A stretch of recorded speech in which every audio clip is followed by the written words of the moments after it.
All right, Hook, what are you loving about this timeline? You know, I totally forgot that we are sitting on the precipice of World War III with India and Pakistan going at it, although I haven't heard much today about anything new kicking off, so maybe maybe shit's not really going down the way we thought it was. I don't know. All right, what's up, guys? I am back after, not streaming since, what, Wednesday of last week, I think it was? Was it even Wednesday? It might have been Monday. Did we miss like an entire week of streams? I can't even remember at this point. I apologize. I haven't had much time for videos, for live streams. Hell, I haven't even put an article out on my website in probably 2 months now. This whole, baseball season, self-employed, trying to sort life out, non-stop, all go, no stopping. It's insane. No one's gonna war over street shit.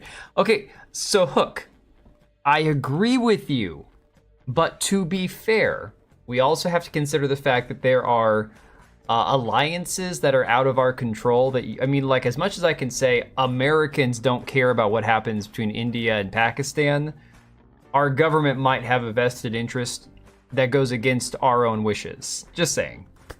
This is one of the better years. I mean, the timeline has been fun. But I don't know specifically what you're talking about, Hook.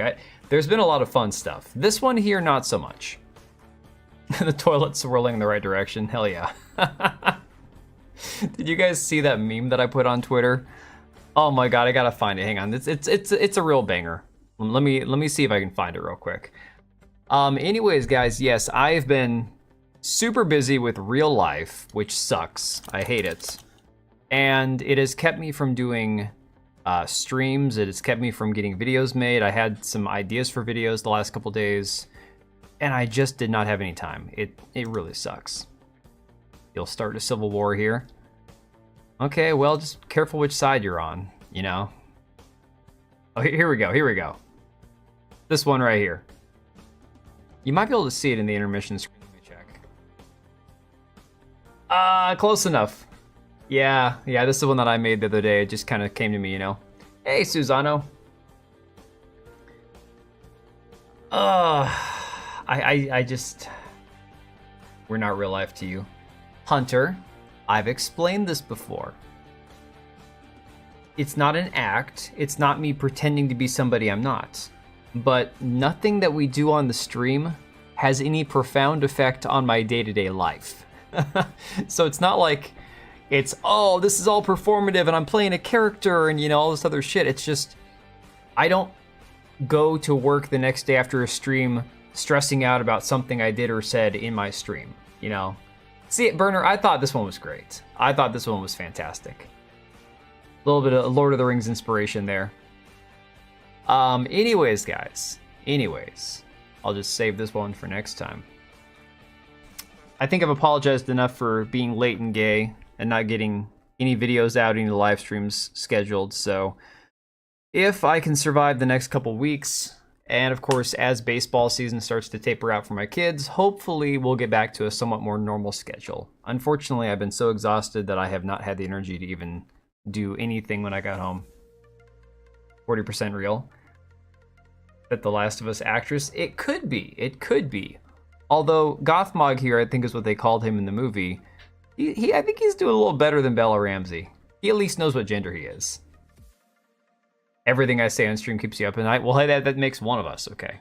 That makes a whopping one of us. So there's actually a lot of gaming news. Guys, I was gonna just cover a bunch of random stuff tonight, but there is a lot of gaming news, but unfortunately, here's one that hits a little too close to home. I'm gonna kill the music, give me a second. And this one really freaking sucks. Not even lying. This one hurts. So, no, I gotta change everyone's life with my rhetoric. Nah, man, honestly, like, I don't think of myself as a influencer, so I don't think I have any influence or any, like, lasting, lingering effect on anybody's day-to-day life, so, I don't consider myself that important, Just saying. God, Burner, you went on, like, a freaking, like spree. I got like 10 notifications in a row on Twitter that you liked a bunch of my posts. Stalker. No, this one sucks. So my wife picked up tickets this year for the tour that Three Doors Down is on. And she called me today. I was leaving work and told me that apparently the lead singer for, I think it's the lead singer, yeah, of Three Doors Down, has been diagnosed with stage 4 cancer. Now, somebody said lung cancer, then I read kidney cancer, I think. I don't know. Kidney, yeah. You don't remember most of what you do online. Honestly, it's probably not a bad way to be. Just don't do anything regrettable or illegal, and then, of course, leave a digital footprint everywhere you go. I don't show up on your feed. Dude, about a week ago, I was shadow banned. Hardcore. Like, I legit was incredibly shadow banned on Twitter for about 2 weeks. Then, of course, things kind of loosened up, and I started posting some memes and shit. And all of a sudden, algorithm just kind of kicked back into full swing. But yeah, I was in the naughty list for some weird reason on Twitter for a week or two. I didn't do anything. Like, I had no warnings at all, but like nothing that I posted was getting any like views by anybody. So sucks though, because this Three Doors Down apparently is going to be canceling the tour, obviously, because this guy is going to be dealing with cancer. Hopefully he pulls through. So yeah, I was going to be seeing Creed and Three Doors Down in the same concert, and unfortunately, due to his health, they're canceling that part of the tour, which, again, small issue for me, big issue for this guy. Hopefully he gets through it. I know stage 4 cancer of any type is like, good luck, you know. What'd you say or like? Supposedly they put you in chambers for who you follow as well. You know, I'm probably always in the shit house with somebody on Twitter based on who I follow and what I say. I mean, I use Twitter for shit posting. Rich, poor, young, old, righteous, evil, live every day like it's your last, because it might be. Very true. I'm not going to get into too much of the holistic alternative medicine on YouTube, obviously, but a lot of people in the comments were suggesting other things for him besides chemotherapy, which I wouldn't be opposed to. You've seen what I post. Well, okay. The funny thing about that, though, is I might say something that's offensive to a particular class of people. And mind you, I don't use like the hard R. I don't use the bundle of sticks word. I don't use any of the words on Twitter that can get you in trouble. However, I said the word cis at one point because I'm like, well, cisgender kind of is a slur depending on who's using it. And that got shadow banned. That got, oh, we have to hide your post because it's hateful rhetoric or it's a slur. I'm like, I was pointing out that cis is a slur, and they literally flagged me for, you know, like, not violent speech, but you know what I'm saying. It's absolutely retarded. But she really had cervical cancer that spread to her lungs. Yeah, no, I've had relatives that have died of all sorts of cancers, and it's terrible. Yeah, cis is banned on X. I didn't realize that.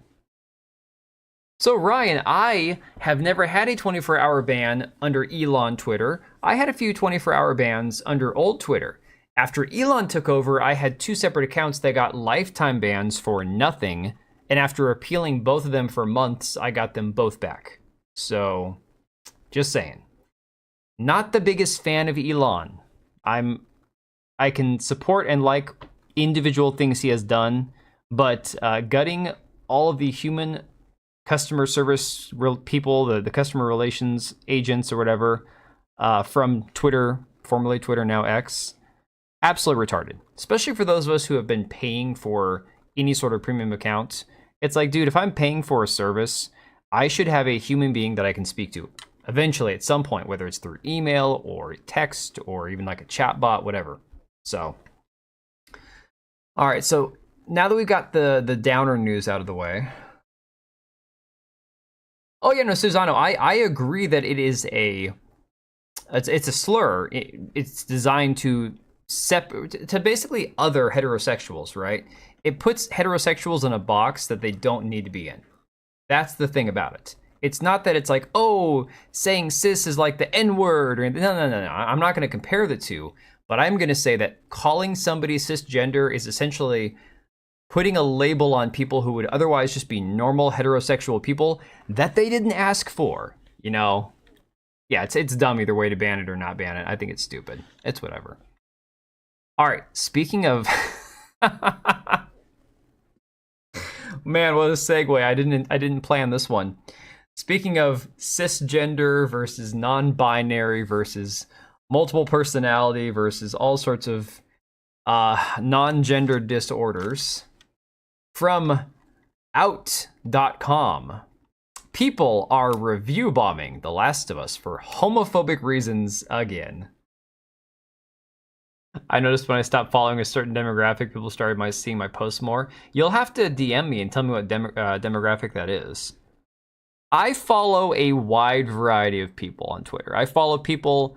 It's funny, I don't follow the people like the Hassan Abis of the world, people who I think are completely retarded leftist losers, but I do follow people on the center to center right political spectrum with all different varying views. I have people on the right side saying, oh, it's the woke right, and I've got people on the right side saying woke right is retarded, and I've got, it's like a wide variety of people I follow. So I'm not going to go through and start like unfollowing people just to maybe not get on the shit list for Twitter. The sexuality they were born as, but also claim that they were born this way, which also makes them cis, and it's a lie. Yeah, cisgender is a really retarded term. You're not going to get a disagreement from me there. It's a stupid term. All right, so I really find it funny. As somebody who did not play the Last of Us games, right? Headlines confusing you. A lot of things about this show, this game, and these actors on the show confuse the hell out of me. So you're not alone there, Susano. But as somebody who didn't play The Last of Us, I always assumed, based on everything I heard or seen about it, that Ellie was always gay, right? I assumed the games were always woke. Ellie was always gay. That was just a thing. Come to find out, I guess the person who wrote the first game isn't the one who wrote the second game. And I guess along the way with some DLC, they decided to make Ellie gay in the DLC. Again, things that I'm not perfectly aware of due to the fact that I didn't play the games. So this came as a shock to me because I just assumed, based on who made the game, based on what I knew about it, that they had always written the character as gay. Yeah, I think most people played the first one. In fact, well, I know she's a kid, and I'm not going to project any sort of sexuality onto a child, obviously. However, there are people, not me, people who believe that as somebody who's never dated or been in a relationship of that type with somebody, you know whether you're born gay or straight or whatever. So Neil Cuckman took over after the first game. Right, so yeah, I was under the impression, not knowing anything about it back in the day, she wasn't anything but a kid, which is exactly the way that she should have been. There should have been no sexuality of any kind projected onto the child. I'm just saying, from what I understood, the intent was always there to make her gay. Ellie's gay, by the way, critical drinker. Yeah, there you go. All right, so the article says, once again, and I don't know where the once again is coming from, unless they're talking about the second game. Hateful viewers are angry that there are gay people in their video game adaptation. There were rumors that 2 was closer to the story Druckmann wanted. The actual game was forced upon him by 2 co-workers who he did not invite back for the sequel. Amy Hennig wrote the first game, and then they put Neil Cuckman's name on it. Interesting, okay.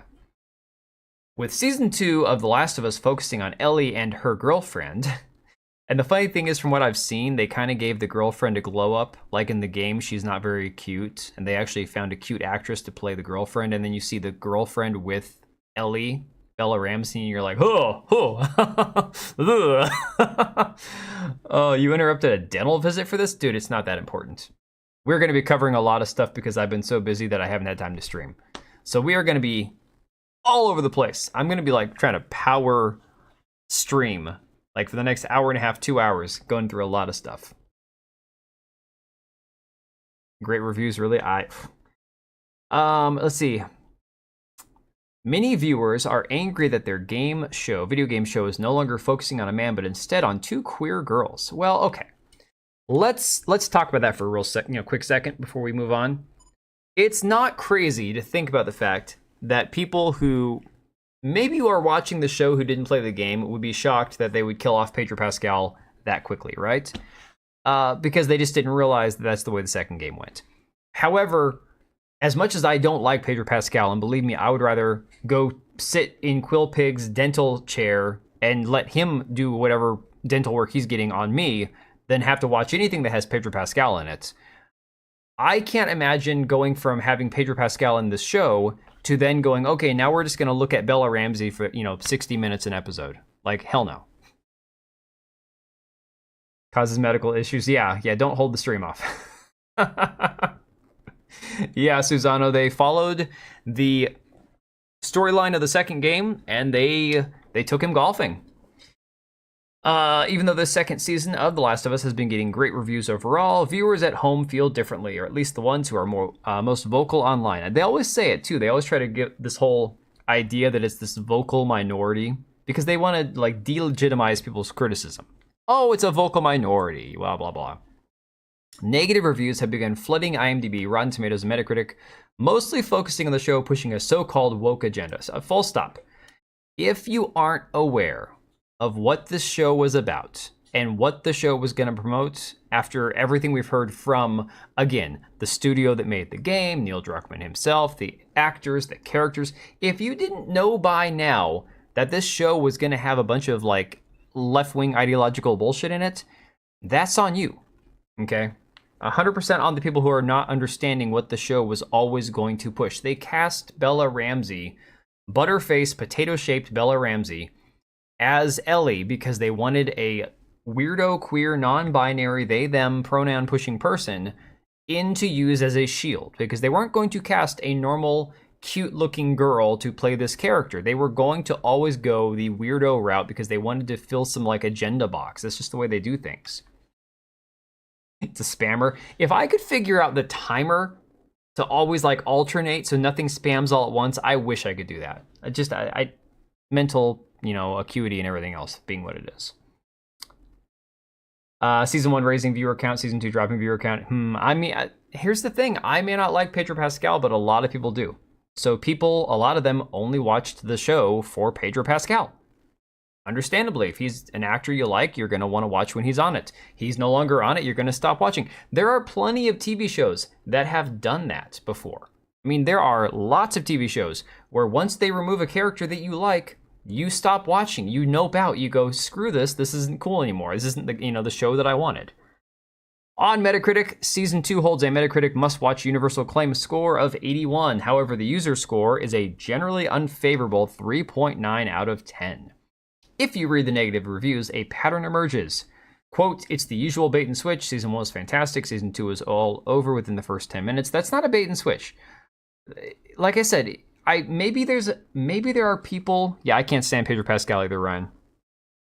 The holy trinity of Latino actors who I cannot stand: Diego Luna, Oscar Isaac, Pedro Pascal. The three of them I can't stand. I don't even know if he's decent as an actor because his face irritates the hell out of me. No, Susano, for me, it's not his politics. I can deal with his politics or his weirdo personality. I don't want to look at his face. I can't stand looking at his face. I'm not even kidding. Maybe people just watched to see him beaten, and then when they got that in the show, they were done. Could be. It very well could be that people were watching to see if they were going to follow the trajectory of the storyline from the second game, right? Yeah, but John Leguizamo has got to be like in his late 50s by now. He's been around a long time. I'm talking more about like those late 30s. I assume that Diego Luna's in his late 30s. Late 30s to like mid to late 40s, that bracket of actors. Like, God, I hate Oscar Isaac. Holy crap.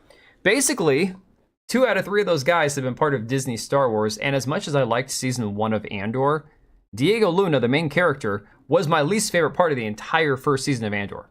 He has zero personality whatsoever. Everything he does, he just talks like this, like very fast, with a little Latino accent. Like, yeah, we're all tired of Zendaya, man. Zendaya is tired of Zendaya, okay? Let me see here. When are they going to stop pushing political agendas? Again, you got to know what you're watching. That'd be like watching Orange is the New Black and not realizing that it's going to probably push some bullshit that you may not agree with because, I mean, look, they cast... what's his face? That dude who thinks he's a woman in that show. John's a pest. He's even in a movie called The Pest. Blood just doesn't like middle-aged Hispanics. Dude, I'd rather watch Antonio Banderas in his, 70s, Is he 60 by now? He's got to be mid-50s, I'd assume, than any of those three guys I just mentioned. I'd rather watch Cheech Marin. Is Cheech still alive? The other half of Cheech and Chong? I think Cheech is still alive. Frickin' Danny Trejo. Give me Danny Trejo. I will watch Danny Trejo in literally anything. Okay? Put him in the new Snow White instead of Rachel Zegler. I'd rather watch that. She's gonna be in a Greek tale. Who are we talking about? Oh, Zendaya. Yeah, the Odyssey. They did dude, they've got a smattering of ethnicities in the Odyssey. They've got Asian, Black, Indian, Hispanic, white. It's like, pretty sure the Greeks were like olive-skinned Greek-looking people, but okay. Very, very odd. First season was good. Can't say the same for this season. It's all teen drama with revenge plot. Isn't that the second game, though? I mean, look, I can understand people not liking it, but that was always the way it was going to go based on the second game. Again, many of the reviews have similar talking points about political agendas and the show focusing on a lesbian relationship. Well, after you kill Joel, that's all that's left. Machete as Prince Charming, hell yeah. Dude, I would watch that. I'm not even kidding. Greeks were mostly Greek. It kind of comes from being Greek. I don't know. It's all Greek to me, man.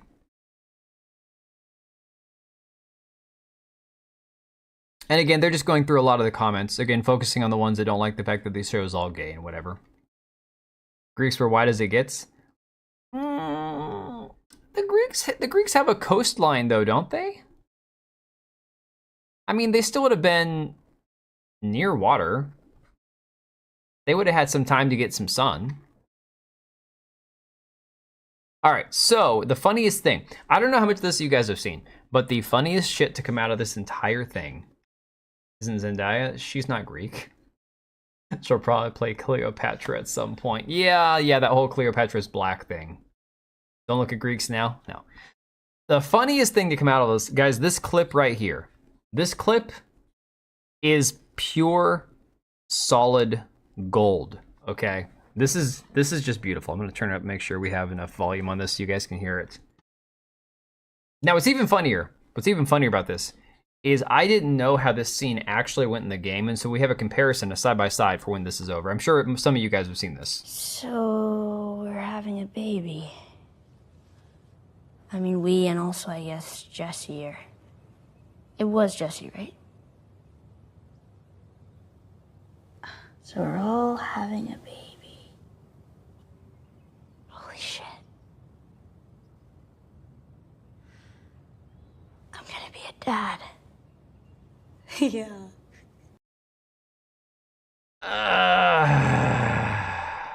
Luna, I've only seen Star Wars. I think he's just fine. No strong opinions. Isaac is fantastic. Everything I've seen him besides Star Wars, high on him. Oh, dude, Oscar Isaac. He looks like he sniffs his own farts. God, that guy looks so smug. Can't stand him, man. Put a little Windex on it. Yes, potatoes. Okay, I didn't watch Game of Thrones because I heard it was like Lord of the Rings, but then, you know, adult. Tried watching a few episodes. I'm like, this is just sex. Just sex, sex, sex, sex, sex. More sex, gay sex, perverted sex, incest. Oh, and then there's, you know, some decapitation, some brutality. Oh, and there's more sex. Okay. So I didn't watch Game of Thrones. But people tell me that she was fine on Game of Thrones, right? Oh, she was fine. She was good. She was a kid. She was decent, whatever. Oh, you coming over here, Ivy? All right, I'll gotta make room for the cat. This one scene here, if this is like her acting chops, I don't... Oh, she's just talking like this. Is that how she normally acts? I don't understand it. What are you doing, cat? Yes, that's my mouse you're sniffing. Great. You play the dad in Dune very well. Could have been a good officer type of military movies, but Hollywood doesn't do that anymore. This is pod racing, right? Okay, now she's on my chair. Ivy. What the hell are you doing? Oh my god. You can't jump up there. You're not going to make it. You don't have any claws. You have no claws. Oh my god. You can't. Okay, hang on. You're not going to be able to stay up there. Oh, this cat's retarded. My mom declawed her, okay? And she has 0 claws. I don't know what she's thinking, but she wants up there. So, apparently this is going to be our thing now. Oh, this is potato. Yeah, exactly. Fire this director. All right, so that scene is pure, unadulterated cringe, right? Absolute cringe. However, it gets better when you actually compare it with what really happened in the game. You can see the meme here, right? Okay, so we're all having a baby. Apparently, what really happened. So, oh, God, I mean, at least they got a prettier actress to play her girlfriend. Ivy, you're not going to be happy up there, honey. She's having a sit, yeah. Did no one on the cast see the scene and not scream in anguish at the horrible? No, they probably all loved it, okay? They probably all thought it was great. So here you see, is it Dina or Dinah, whatever, she says, I think I'm pregnant. Ellie says, are you effing kidding me? She goes, I didn't want to be a burden. She's like, well, you're a burden now, aren't you? Like, this is dialogue, you know? Girlfriend finds out her girlfriend's pregnant, you go, what the F? Like, we got zombies and shit. Like, did you not think about that when you were getting piped down by some random dude? So, again, you can definitely point to them changing some of the dialogue for a reason. I'm glad that this doesn't show all of it right here. Physiognomy-wise, okay, so Quillpig, I'm not sure if you've heard everything about this or not, but essentially, a lot of people assume fetal alcohol syndrome. Nobody knows who Bella Ramsey's mom is. Her parents, if they're both around, have a very private life. I think people have identified who her dad is, but her mom is like non-existent. So some people assume that maybe the mom drank herself to death, or I don't know. I don't know what you could really attribute that to. But of course, this child never had a chance because she grew up in Hollywood, and right away, as soon as she probably hit puberty, she got it put in her head that she's quote-unquote non-binary, they, them, all that shit. Hey, Oblivion. Bella Ramsey's mom doesn't know who she is. They're on a mission of revenge. She's angry that she doesn't have a warrior teammate anymore. Yeah, I mean, come on, let's be real. It's like, you're not gonna have any empathy for some random chick who gets plowed by some guy and gets pregnant. You go, okay, we got shit to do, honey. So I don't want to blow this up too big, although it doesn't show anything. But there's this scene, I guess, where, God, this is so creepy. Potato Head here finger bangs her, I guess, and she's like, I'm pregnant. And Bella asks her how, and then of course it's this scene here, and I'm like, yeah, her fingers were loaded. Oh, yeah, and Endymion, The Last of Us Season 2 is not a serious show. I swear, I wanted to put this on the thumbnail, but I couldn't get rid of the background because the image is just too blurry. It had like this whole section right here on the image. But this is just fantastic. If she's normally like that, she's probably on the spectrum. Right, so she could be. Autism or some type of tism wouldn't exactly explain the physical features. I think a lot of people are much more inclined to think that that's a abnormality, like, again, a lot of people are assuming fetal alcohol syndrome or something. But dirty apocalypse fingers, yeah. All pronouns are they, them. I assume this is a trans thing. Yeah, Bella Ramsey, she goes by they. Screenshot kills me every time. Yeah, it's an unfortunate thing, but it is what it is. And so, yeah, I guess that's the latest uproar is people are all like, oh my God, this is a good one. Now, wasn't this one here of Rachel Zegler as Snow White, wasn't this from like the AI videos they were making of her, making her sound retarded? Or was that really a screenshot from something?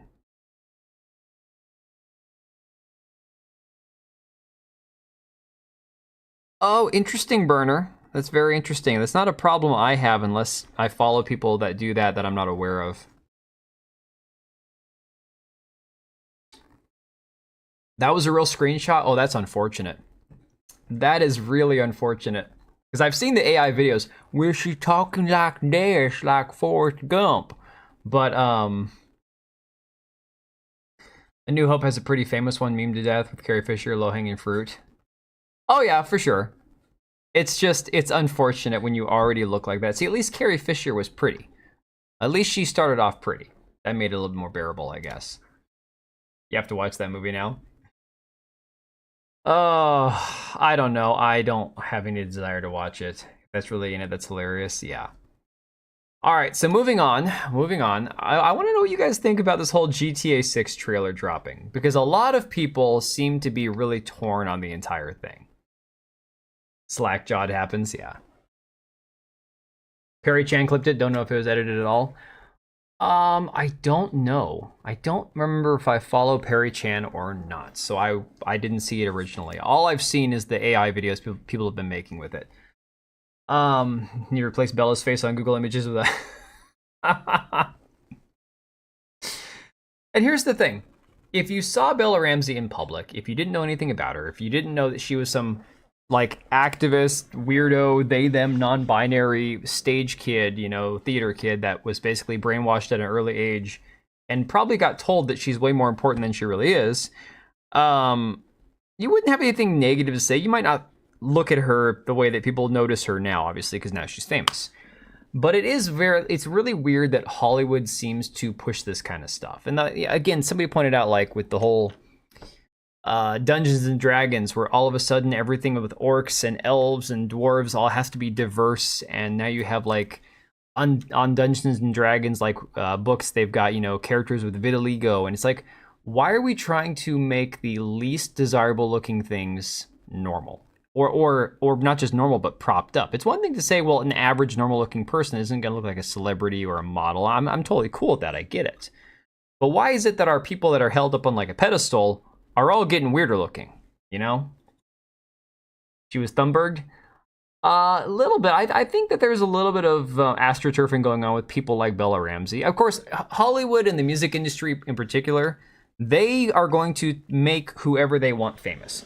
The thing about it used to be, you know, if you had talent, right place, right time, you had a connection, you could get popular, you can get famous. I think that those days are long gone. I don't know that anybody in the music industry, especially in Hollywood, that anybody becomes famous organically. Hell, if you look at things like TikTok and things that go viral, I think 99% of that is fake. It's algorithmically designed by somebody else to possibly push like the thing that they think is the most, you know, trend worthy into the algorithm. If she wasn't fake and gay, they wouldn't notice that she's fake and gay. There you go. It's interesting to see people talking about, though. It's a big deal for multiple reasons. Yeah, Visser, here's the thing. I've never played a GTA game in my life. This is the first one. When I was watching the story trailer, I'm like, I might find this interesting to play. I'm not going to buy it. First off, it's going to be on PlayStation before it goes on PC in like 2 years. And I don't own a PlayStation. I'm not going to buy a PlayStation. These models are wrong. Oh, bones in the wrong places. Oh, really? Okay. Well, that being said, I am not an expert when it comes to human anatomy. I thought they looked all right. More movies, anime, games, and such seems to do better. Oh, interesting, better. Okay. Hey, Geekazu.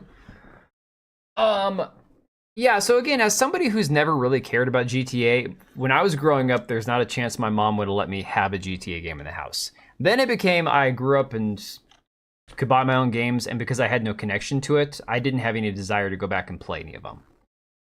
You played all the GTAs? Yeah, GTA 6 for only $180. Dude. Like I said, I have nothing against the entire series or franchise. It's for people who enjoy it, have at it. I played Max Payne, which I know is done by the same people that did GTA, so that was pretty cool. But yeah, it's one of those things. I just have no connection to it because I didn't play it when I was growing up. So, might be a rigging problem. Yeah, we'll see. Remember that the delay is to un-F the design, some leaked clips showing some uglified main characters. I've got those brought up, and I'll show those in a second, because I personally think that there are arguments that they've tweaked the designs, sure, to make them more polished, more desirable looking, just in general to make them better. Why wouldn't you? If you're spending $1 billion on this game, okay, reported production budget of $2 billion. $2 billion that they're spending on this game. Development and marketing, I guess. That's insane. And then you look at Lucia's face here, which definitely is more like, she almost has a potato-shaped face in this image here. Tucker, hey, don't start something with your sister. Stop it. So I wasn't thrilled with the way the character looked here when I first saw the trailer. I don't know if this is a recent screenshot or if this is from the previous trailer that they dropped. But then you start going through the other ones here. I don't know if this is a great comparison of photos because one is a side profile and one is more like straight on at an angle. But people talking about that they have a completely different man in the newest trailer. Rockstar always seems to change character looks over time. Arthur Morgan had loads of changes made in the final version, trailer 1 versus trailer 2. What's hard to tell on this one is, here you have where it looks like he's got a lot smaller nose, different shaped face almost, but it's a complete side profile shot. Compared to this one here, which is much more almost like straight on or at an angle, right? Oh no, Geek, I think she's a hot looking character. I noticed that maybe the face is a little less round in the cheeks. I don't know. It also could be the camera, could be lighting, could be, different camera angles. I don't know. I know with real cameras, with real people's faces, those things are heavily affected by what type of lens, what type of camera they're using, all that. I think it's actually the rigs they're using. Wait, she's dolichocephalic? What the hell is that? What is that?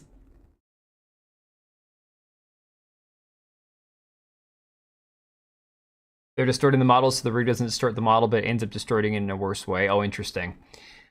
So yeah, I don't know if that's the most like comparable screenshot there. Here's one from the previous trailer of her face, and then this one here. Now I said, and people were saying I was retarded, I was saying the difference between these two, obviously lighting. This one, and I know she just got out of prison, so odds are she doesn't have access to makeup. This one, there's more color in her cheeks. I don't know if that they're supposed to be like she had a little bit of makeup on, or if it's just the difference in the camera angle, the lighting, whatever. But overall, the shape of the jaw is pretty much exactly the same, despite the fact that they're at different angles. It's still the same jaw. It's still the same face. Maybe they dark. I think it's just lighting overall. I don't see that big of a difference between these two images other than, again, the angle they're looking at and the lighting. Her neck looks more thin here, but again, it could be the way she's sitting in this image here. Here she's standing, here she's sitting. When you sit, you slouch down. Things look more like, I don't know. Is your head shape and mine? Oh, okay. In GTA, we can freely go to the barbershop, and probably in this one, like in GTA San Andreas, we can go to the gym too and be buff. Think Egyptian pharaoh heads, long and skinny, skull, odd-shaped face. Hey now! That's rude! You're saying that I have an eye. Well, you're not wrong. You're not wrong at all. Oh, man. So I don't know. I know a lot of people are going to say, yeah, they fixed it. They unwoke to the faces. Here's the thing. I don't know that the game was ever going to be woke or not woke. Again, people have always said that the games are a parody, right? The games poke fun at pretty much everybody. It's kind of like that South Park mentality where everything is fair game and nothing is sacred, which doesn't seem pretty woke to me at all. That seems like neither woke nor anti-woke. It just seems like satire, parody, right? Then people saw that there was like this billboard where they've got these Harley guys driving by, and they have this thing about their inclusive snack bar or whatever at the gas station, and it's obviously that's tongue-in-cheek. It's not supposed to be serious, but people are like, oh, see, they made the game woke, and I'm like, look, I don't know if it's going to be woke or not. I have no idea. I won't know because I'm not going to play it. I'll have to wait and see what everything comes out about it at the time. She looks more man-like in the bottom one, yes. She's not mesocephalic, so not Indo. She looks Puerto Rican, so Spaniard genes on that model. Yeah, actually, she looks a lot, I would say, very similar to what I've seen of the actress, the motion capture model, all that. Hey, Gamer Empress. Yes, I am live. I was mentioning to you after your stream that I just haven't had time to do videos or live stream. Now, I got home probably in enough time to make a video this evening, but then I had to go pick up my son from baseball practice, so I didn't have time for that, and I'm too tired. Like, my brain is so exhausted, my ability to focus on any one thing is like it's not there right now. It's just not fine-tuned. In the graphics, they portray her jaw thicker than in the game too. So here's the other thing too. We'll actually pull this up. Let me see what I got here. No, let's see. So a lot of people are speculating about the storyline that, again, they're featuring more of the guy, and that essentially you're going to have to make the choice whether or not you double cross her because he's an undercover agent or something like that. Who knows? Who knows if that's the storyline or not? But a lot of people are digging it. A lot of people think that the game looks better. They say that the game is fixed now. I don't know if it's fixed or not fixed. I don't know if it's was ever going to be like, again, woke, anti-woke, if it was going to be anything like that. But we'll just play this on mute in the background.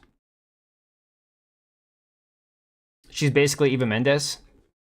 I could dig that. These games sell almost exclusively to men under 30, so we'll have to see if the same demo aged upwards or if they're trying to get to current under 30 males.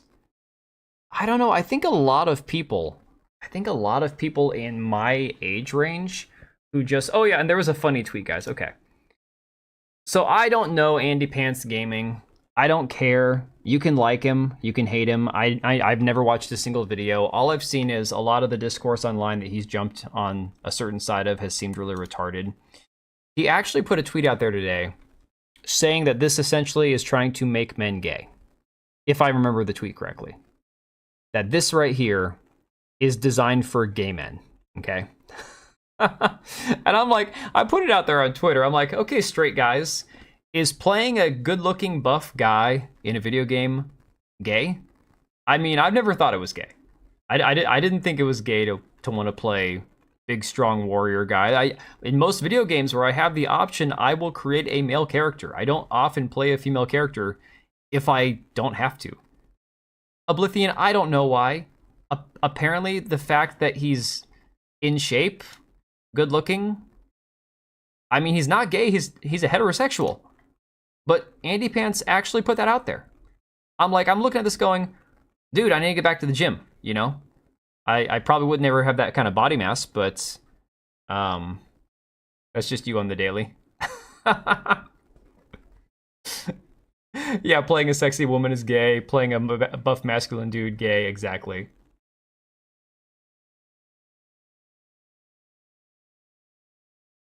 Do I need to be liked? Absolutely not. I like to be liked. Yeah, it motivates me to lift weights too. I enjoy too. being liked. I have to be liked. How's it going, Big Man Dan? Your mental doing good? NS, I am so glad you're here, buddy. Hopefully your mental's doing good. Mine's kind of shot. Mine is not great. If I'm being totally honest, man, it's been really rough. Hang on, we'll see her here. Go back a bit. All right. Nothing traumatic, but hey, thanks for the dude. 8 months. 8 months as a member. Holy shit, time has flown by. I'm honestly just hanging in there right now. Give me a couple more weeks to kind of get through some insanity, and I'll probably be in a better place mentally. But like, right now, it's just everything's just kind of hitting me all at once. He's not as tanned as you'd expect there. The guy that made the tweet must be hiding all the way in Narnia. All right, so guys, show of hands. Do you guys think that they drastically changed her from the first trailer to now, or are we just seeing more of the character in different situations to where now you're getting a better idea of what she actually looks like, right? You think it's the weather? For me, the weather's been better here, man. I'm just, Hey, NS, here's the funny thing. I don't have a type. Like, I could have gone for an Asian, I could have gone for a Hispanic chick, I even could have gone for a black chick if it was the right looking a girl, you know? But, like, I don't have, like, a proclivity for any, like, one type of girl over another. And I'm looking at her going, okay, yeah, totally. I think I said it on Empress's stream earlier today. I'm like, I wouldn't kick her out of bed. Like, hell no.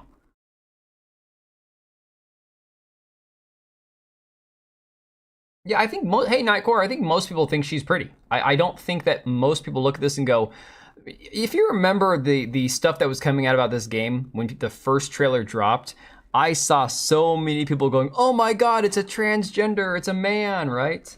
She looks the same to you, Remy? I'm kind of on the same boat there. Susano, if you go back and watch the original sneak peek trailer that they released from, I think it was what, 2 months ago, 3 months ago, something like that. People were freaking out like, "Oh my god, she's a man, it's a dude," and I'm like, what? She looks like a real woman. Yeah, Nightcore, here's the thing. I absolutely, we were talking about this with Bella Ramsey about, you know, the whole Last of Us thing. It's one thing to say, have you never seen a real woman? It's another thing to be like, okay, try to get the most attractive person you can if it fits the role. But at the end of the day, I think people have a little bit of a distorted idea about what a real woman looks like versus, you know, again, like their fantasy woman. And there's nothing wrong with having a fantasy. But in real life, you're going to find women that do have a little bit thicker chin, that have different shaped heads and faces and stuff, and that's fine. Again, to each their own.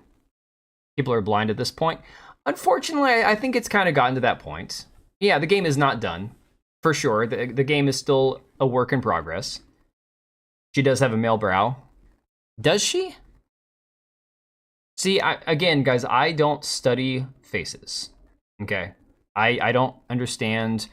I can look at it, again, if you show me a model of a male and female face, just without the eyes and the mouth, I could probably guess which one the female face is, right? But as far as like the actual details of the bone structure, I have never been good with like detailed anatomy at that point. I've never done any sort of like life drawing or painting, sculpting, and that kind of stuff. Not my thing. Don't forget different sized booba. Well, yeah, the left one's usually bigger. Good deal, people are born with extra chromosomes. That does happen too. She does look like she's from southern Spain, like southern Spain. Well, I think she's supposed to be Mexican. She's a man response went far before Halo was even a thing. Some people just think some women look like dudes. There are certainly masculine women, okay? There are certainly masculine women. There's no question there. If you go online, you'll see plenty of them day in and day out. I don't think she is, and I didn't think she was masculine. It's kind of like the whole conversation about Cirilla in the Witcher 4 trailer, right? Did I like how she looked? No. I did not like how she looked compared to how Cirilla looked in the previous games. Did I think she looked fine? Yeah, I thought she looked fine. I didn't think she looked like a man. I just didn't think she looked as good as she could have. You know?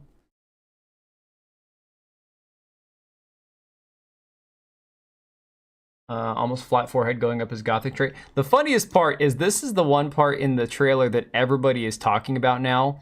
And this is all like, oh yeah, see, based game, not woke. And I'm like, guys, the game was always going to have tight skirts, and you're going to have the strip club, and you're going to have all this kind of the fan service. Like, again, the part of GTA people would expect, you know?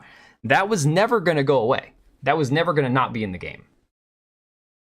GTA 6 will feature pride parades. Yes, but Geek, you can drive through them, can't you? I mean, I'm not saying do that in real life, because again, this is a video game. People need to separate the two.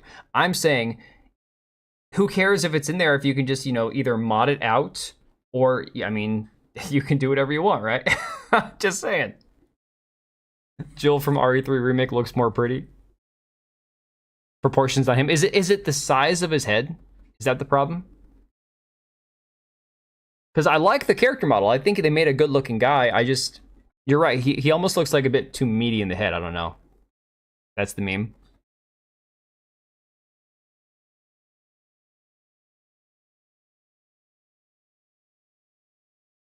The post Rockstar did on the butt shots shows the bone problem more.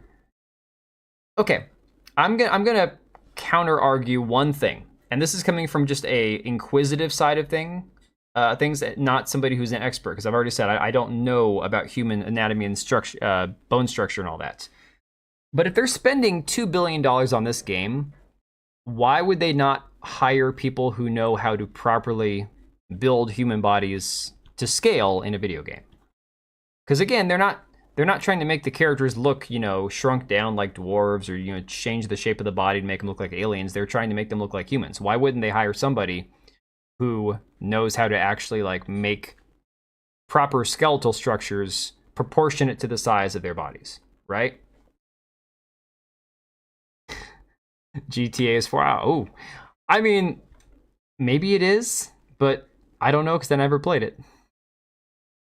The arms, body spacing, the limbs, the torso, it's all out of whack. Really? Obviously, in those shots, you don't need to know this. Just look at them. Let me go back here. Let me go back. Let me see.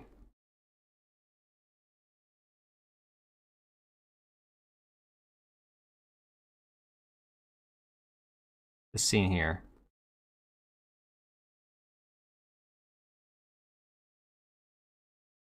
I mean, her shoulders look a little weird.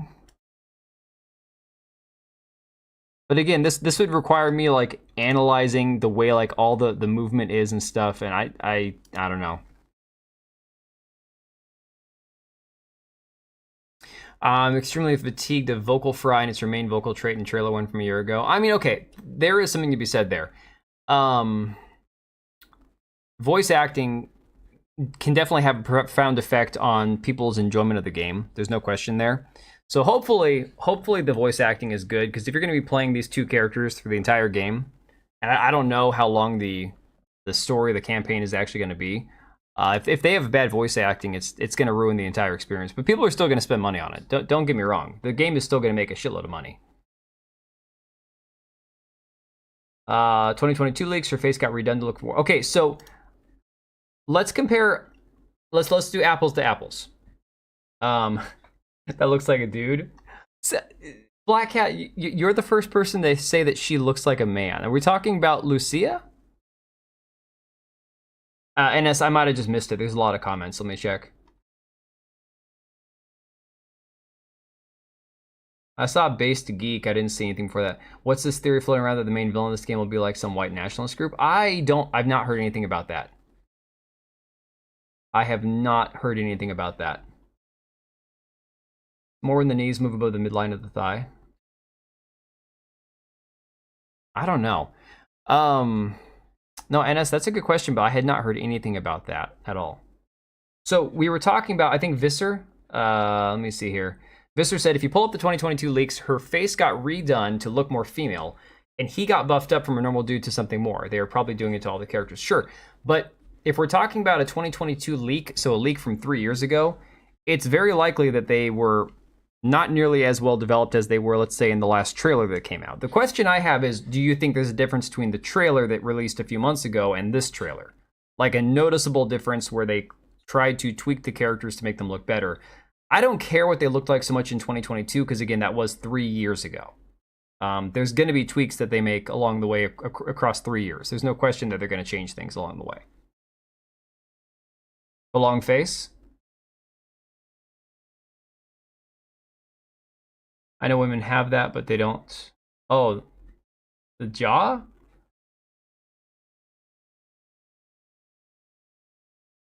Ten seconds in, she has a larger jaw. You can see what she's talking. Hang on, okay. In trailer 1, 10 seconds in. Okay, I don't have trailer 1 brought up here. Is the Hulk behind her?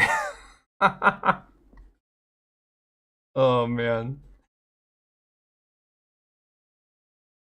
There should be a curve on her back here that isn't there. You know,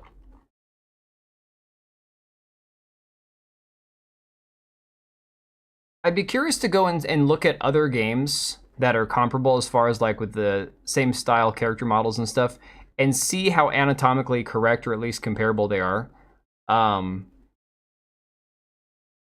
Because I feel like to some degree what happens is we get a little bit more hyper-focused on specific titles like this, and then we start to nitpick, right? Whereas it might be a problem that exists in more than just this one game.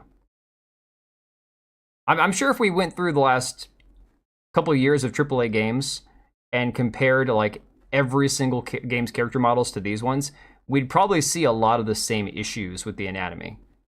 And that could be an industry-wide problem, or it could just be, you know, individual developers. I don't know. I think the gang is along the line of the gang in Cyberpunk 6th Street. Wait, trailer 1 was December 2023? I thought, didn't that come out last year? Like late last year?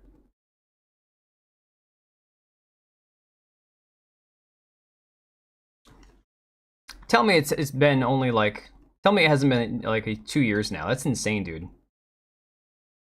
I thought we got a trailer last year. Did we not? Unless we get to do the hanky-panky with her and don't get to see her booba. Oh, man. Okay, so that would be interesting. That's an interesting question. Now, again, personally, I don't care. I don't care if my games have sex and nudity in them or not. I prefer them to not, but that's just me. So 18 months ago was the first trailer. Okay. I thought we had something more recently than that. It's been 18 months since the first trailer and then this one. Well, okay, then in that case, it definitely could have been some things were tweaked between the first trailer and now. That's 100% possible. DEI Gay Tony was great in 4.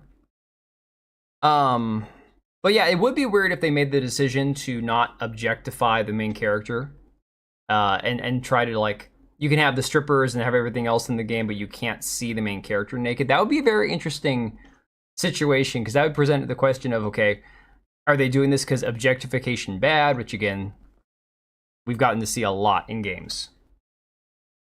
Yeah, and I thought it was like maybe at the most 6 months ago. I did not remember it being a year and a half ago. I don't know where time has gone. That is absolutely bonkers, man. Let's see, moving on. Normally avoiding the subject, anyone covering it, but I made the mistake of watching the trailer. Can you torture the feminists like in Red Dead Redemption? Oh, I don't know. Okay, so yeah, if you want to talk about, you know, whether the game is, quote, woke or not, or if they've tried to desensitize or sensitize the game, or guess, or let's say sanitize the game and try to get rid of some of the objectionable content you've been able to do before, that will play out when people actually get a hold of the game and start playing it.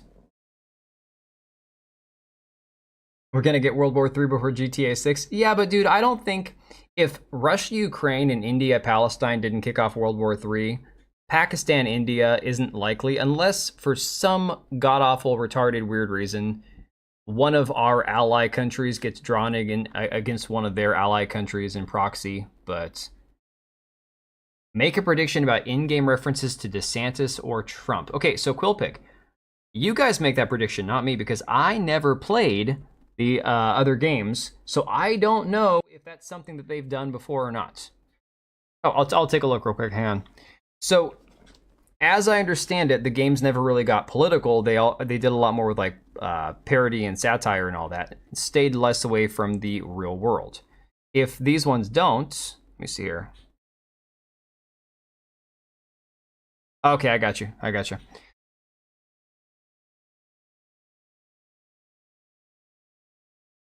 actually am a bit worried sharing gameplay might get accounts banned. So, okay, apparently this trailer is not just a trailer. They're claiming that it is a combination of gameplay and cinematics, which is the weirdest thing.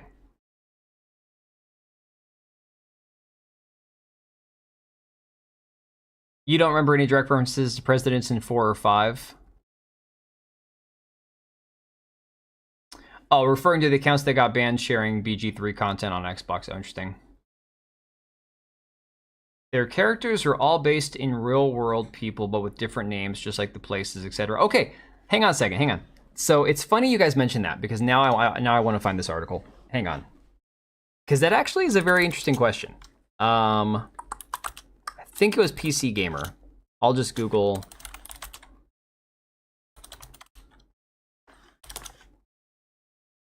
Here we go. Okay. This may or may not have an effect on what you're talking about. This would be very interesting to see.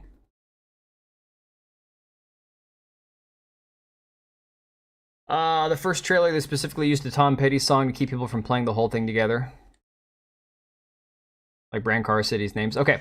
This article I saw came out yesterday that says that didn't pan out. Former Rockstar boss said in 2018 that he was glad not to be releasing GTA 6 in the Trump era, but here we are with GTA 6 releasing in the Trump era. Nobody saw this coming, not even Dan Houser. The brains of an executive who decides to jack up the prices when their product isn't selling. Yeah, think about it. Xbox, and I've been an Xbox fanboy for a long time, right? And I no longer care about the console wars. own whatever console you like, play whatever console you like, enjoy it, have fun with it, get a PC. You know, but that's kind of the way I look at it. Above anything else, have a PC and then whatever console you want to use. But that being said, the idea that you can take the least profitable console on the market, the one at the bottom of the barrel compared to, again, Nintendo and, of course, PlayStation, and 5 years after it released, you said, yeah, jack up the prices? Absolutely brain dead. Like, I swear to God, I can't imagine that they're going to sell any of those, or at least more than they sold before, unless they're just trying to, like, create a rush of people going out and buying them now before they raise the prices, knowing that people aren't going to buy them after. I don't know. You've yet to play BioShock or Dark Souls. I have never played Dark Souls 1 or 2. I played 3. That was when the game journalists were lowering game review scores for not being far lefty enough. He was happy to not deal with their TDS. Oh, interesting. Okay. He said that the political climate in the US made it unclear what we would even do with it, let alone how upset people would get with whatever we did. Referring to being in the midst of the Trump presidency. Both intense liberal progression and intense conservatism are both very militant, very angry. It's scary, but also strange, and yet both of them seem occasionally to veer towards the absurd. It's hard to satirize for those reasons. Some of the stuff you see is straightforwardly beyond satire. It'd be out of date within 2 minutes. Everything changes so fast. I don't know what this has to do with his game, unless he's saying that he wanted to have a Trump-type figure in the game, and he was afraid of politicizing it. The game is pretty clearly set in the here and now, but there's no mention of COVID-19 or face masks or Fauci gags. Good, they shouldn't be there. No overt MAGA imagery or anything that cleaves close to the actual real world. I think that's good also. It's quite possible GTA 6 will feature a Trump-like figure. The Mar-a-Lago resort would absolutely not be out of place. Rockstar is simply holding the reveal back. The new game is still a year away. The series hasn't shied away from sensitive subjects in the past, including illegal immigration, private military corporations. The series has previously featured a Trump-esque figure, billionaire developer and cannibal Donald Love, who appeared in Grand Theft Auto 3, Vice City, and Liberty City Stories. I mean, so that's interesting. I think... I mean, if they do a Trump-type character, clearly it's going to ruffle some feathers, probably on both sides. It's probably going to piss some people off for different reasons than it would piss other people off for. But again, I mean, who knows? That idiot Sarah Bond is responsible for this along with Spencer. Sarah Bond, isn't that the one from the FTC, or was she from Sony? I can't remember. Yeah, I just saw the FTC lost their appeal against Xbox, Microsoft buying Activision Blizzard.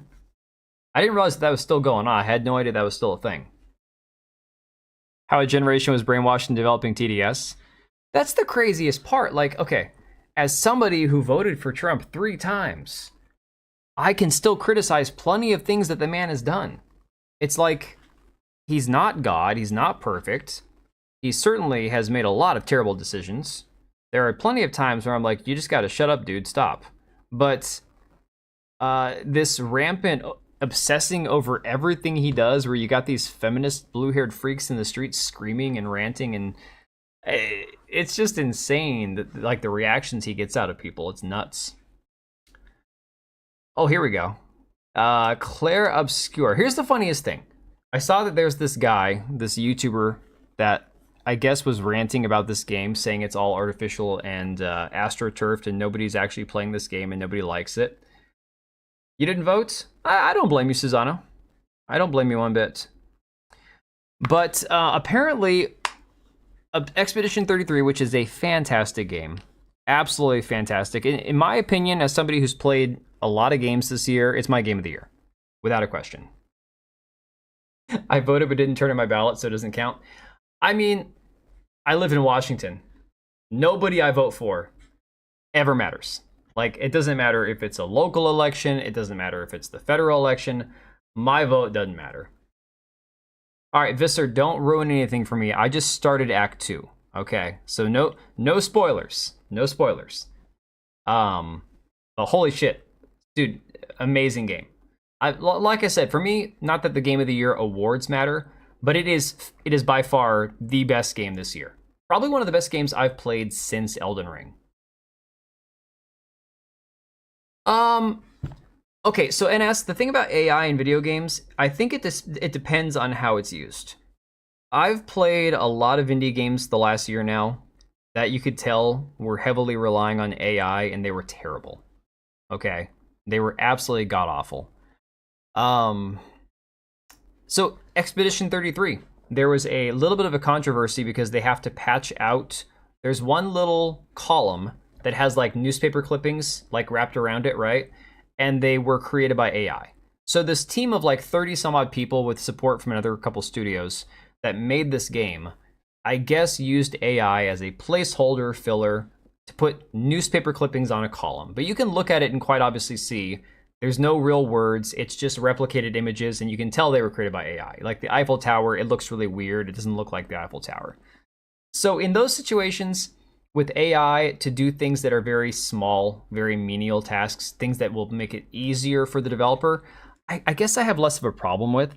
That'd be like saying, okay, somebody paints houses for a living. Do I care if he uses some sort of like compressor, or do I expect him to use a hand roller or a paintbrush? If he's good at his job, I'm not going to tell him what tools to use. So in that respect, if the AI itself is just a tool and it's not replacing the developer, don't care. Pretty much all games with NPC have AI. Yeah, exactly. So AI is kind of a ambiguous term. Yeah, Remy, the thing about the tariffs is that I think that's the biggest stumbling block for a lot of people. And unfortunately, we just kind of have to wait and see how it plays out. So, on the Real Gamer Awards, it'll walk off with everything. Possibly. Certainly the ones that are voted on by players, 100%. That being said, the game has already reached 2 freaking million sales, has the craziest backstory. Apparently, they went and got people off of like forums and Reddit, and they got this gal that I guess they hired to do a voice, and then she ended up doing like most of the story. The story is not some girl boss shit. The characters are all fantastic. There's no weird shipping so far. There's like genuine moments of like humanity and connection between characters where it's done respectfully, from like a familial standpoint or from like a friend standpoint. There's a moment where two of the girl characters are sitting consoling each other, and there's no weird homoerotic energy, like nothing. It's very, very well done. And so the game is like, honestly, there are people who have been like, oh, the game isn't that good, you guys are just, it's like, no, the game is legitimately, for a $50 game launched on Game Pass, 2 million sales already. The game is phenomenal. The game is absolutely one of the best games I've played in a very long time. The music's incredible. Let's see. I walked past a window of a damaged building. Can't enter it. There's stuff in that room. Having a human make that room or an AI. What's the difference? Yeah, Visser, exactly. I think that there are things that you can have AI do that aren't going to necessarily affect the quality of the game itself. You're listening to the music more than playing the game. I'm not, because a lot of times I'll just kind of like have my headphones just kind of sitting here. If I'm playing it while my kids are awake because I'm doing too many different things at once, I'll just kind of like half pay attention to the combat and the dialogue, and just kind of like, I'll hear it, but I'm like not like super focused in on it half the time. Elden Ring on Switch 2 should be interesting. They're saying the Switch 2, I don't know. They're saying it's gonna be pretty high performance for a Nintendo, but it's still a Nintendo. Your biggest quarrel with tariffs would be that there's this amazing Chinese video game with the character having giant bazookas on her chest that they're going to get tariffed. Yeah, and Quillpig, the thing is, the AI music can be a lot of fun. If DB Wild was here, I'd let him speak for himself, because he's actually made some AI songs that are pretty cool. It's still not the same thing as writing music from scratch, performing, learning how to play instruments. It doesn't have the heart and soul that actual music does. If you're developing with 30 people, not 3,000, do what you need to in order. Okay, 100% hook right there. There's my answer about the AI thing. If you can make a fantastic game with a small studio, keep your budget low, and use AI for the things that are minimal, then 100% go for it. Oh, you're actually listening to the soundtrack on its own. That's pretty cool. over the Steam version of Elden Ring under PS5 by a lot and comparable but different from PS4 Pro. Yeah, Nintendo doesn't ever go out of their way to try to make their hardware as like top of the line as possible. DB Wild has made AI music. He's actually made several. I keep forgetting to play one that he sent me. So here's the funny thing. They've got Claire 33, Expedition 33 versus Dragon Age Veilguard. And you've got, again, the studio, BioWare versus Sandfall. Team size, several hundred versus 30 core devs. Budget, 150 to 250 million for Dragon Age versus the 25 million for Expedition 33. Development time, 10 years versus 5. Engine, ironically, for a game that's made on Unreal Engine 5, Expedition 33 runs very smoothly. It's incredibly smooth. Dialogue lines, that's irrelevant because, again, they don't specify. Sales launch. 1.5 million players in 2 months for Dragon Age Veilguard versus 1 million units sold in 3 days. And of course, 2 million in 12 days. Mixed reviews versus 92 Metacritic, 94 on Steam rating. Yeah, if you have AI music, it does help you with the copyright issue because then you'll always know for a fact that your music isn't going to get claimed. So that's really cool. Do I need to be liked? Absolutely not. Holy shit, dude. Do I need to be liked? No, Absolutely stop. Not. Do I need to be liked? Absolutely not. I like to be liked. Do I need to be liked? Absolutely not. Do I need to be liked? You're gonna break my alerts, man. Absolutely not. I like to be liked. I enjoy being liked. I have to be liked. Holy shit, man. 10 gifted memberships from NS. Dude, you are a freaking rock star. You're insane, man. Absolutely bonkers. Hey, by the way, how's that PC running, man? I know you've probably been a little too busy to play a whole lot of games on it, but it's a very liberating feeling having a computer that's actually competent. I like making self-mocking songs about my own gaming abilities. That's fair. I should probably do that about the size of my forehead. UE5 is fine as long as you read the documentation and actually follow it. Oh, you mean following the instructions? Go figure, that's crazy, man. 10-year versus 5 when I was a kid, 2 to 3 years was normal. We were getting 2 to 4 times as many games. Most of the noise about UE5 games is really about bad developers. I mean, that's fair. Oh, dude, for real, Hook. The characters in this game, these characters are for...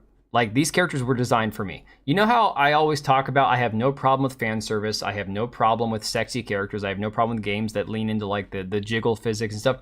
That's totally cool. Have at it, have fun with it, whatever. I don't need those kind of games. I just want my women to look feminine. I want them to be pretty. I want them to look like actual women. This game has nailed it across the board. Like, so far... The two women, and of course Mael as a teenager, she looks fine. I'm not going to do the whole gooning over a teenager thing, that's weird. But Lune and Sael are fantastic looking characters. Really, really cool looking characters. Feminine, pretty, anything you could ask for in a game like this in this setting with the right look for these characters. Completely nailed it. You don't have a 4-head, you have a 5-head? Yeah, I've got a 5-head, see? I can get all 5 fingers right there before I touch hair. I have a legitimate 5-head. Yeah, and of course, Stuttering Craig pointed out that compared to the 2 hours... You guys remember this tweet that Stuttering Craig put out there? This tweet got, I think, like... How many million views did this get? Let's see here. People were going... like insane apeshit over this, like, oh my god, why do you guys care about credits? 11 million views, okay? And people were all like, what do you guys care about the credits? This is stupid. It's like, no, we're showing that there's too much bloat. 2 hours of credits for Assassin's Creed Shadows versus 7 minutes and 34 seconds for Expedition 33. Incredible, right? Absolutely bonkers. And it already outgrossed Assassin's Creed Shadows' total 6-week Steam revenue in its second weekend, despite costing $20 less. Now, again, we only have rough statistics and estimates, but despite them saying 2 million players, 3 million players, right? Freaking Expedition 33 launched on Game Pass simultaneously on Steam and already has 2 million sales plus people playing it on Game Pass. Oh yeah, Ryan, I love those characters. Yeah, the men and women look fantastic both. Even the villain, Renoir, looks awesome. Andy Serkis, yeah, freaking amazing looking characters. I don't want to ban any of the prawn stuff in games that a lot of degens like, but I do want Hive's warnings about. Yeah, I mean, dude, Quillpig. Here's the thing, banning it is never gonna work. And my only thing is, I can look at a platform like Steam, and if Steam wanted to be like, look, we just don't want to sell this kind of games, that's Steam's choice. That's the 100% their right to do it. And then another platform would have to sell those games. So whatever. I don't care if Steam decides that something goes outside of their, parameters of what they do and don't want to sell. You can't force a company to sell a product they don't want to sell. That's kind of the way I feel about that. On the flip side, those kind of games are not for me. I want nothing to do with them. So whatever. Yeah, dude, it launched on Game Pass, and that's how a lot of people played it. I mean, I'm playing it on Game Pass right now. I'm eventually going to buy it. I'm going to pick it up for sure, because this is a game that I'll probably play again down the road. Who would have thought that a lower price would sell more? Not just a lower price, and you're getting more for your money, because you're getting a better quality experience than what Assassin's Creed Shadows put out, right? It's like night and day. It's two completely opposite ends of the spectrum.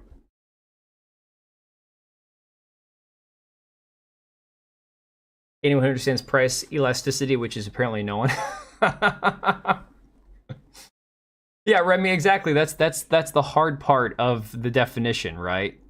Like, it's easy when you know 100%, like, okay, that line off of Parks and Recreation when she's sitting there with the adult film star that's running for mayor or whatever, and she's like talking about pornography, and she's like, well, I've always believed in the saying that, I can't define it, but I know it when I see it. And then the porn star's like, oh, for me, it's when the penis goes in.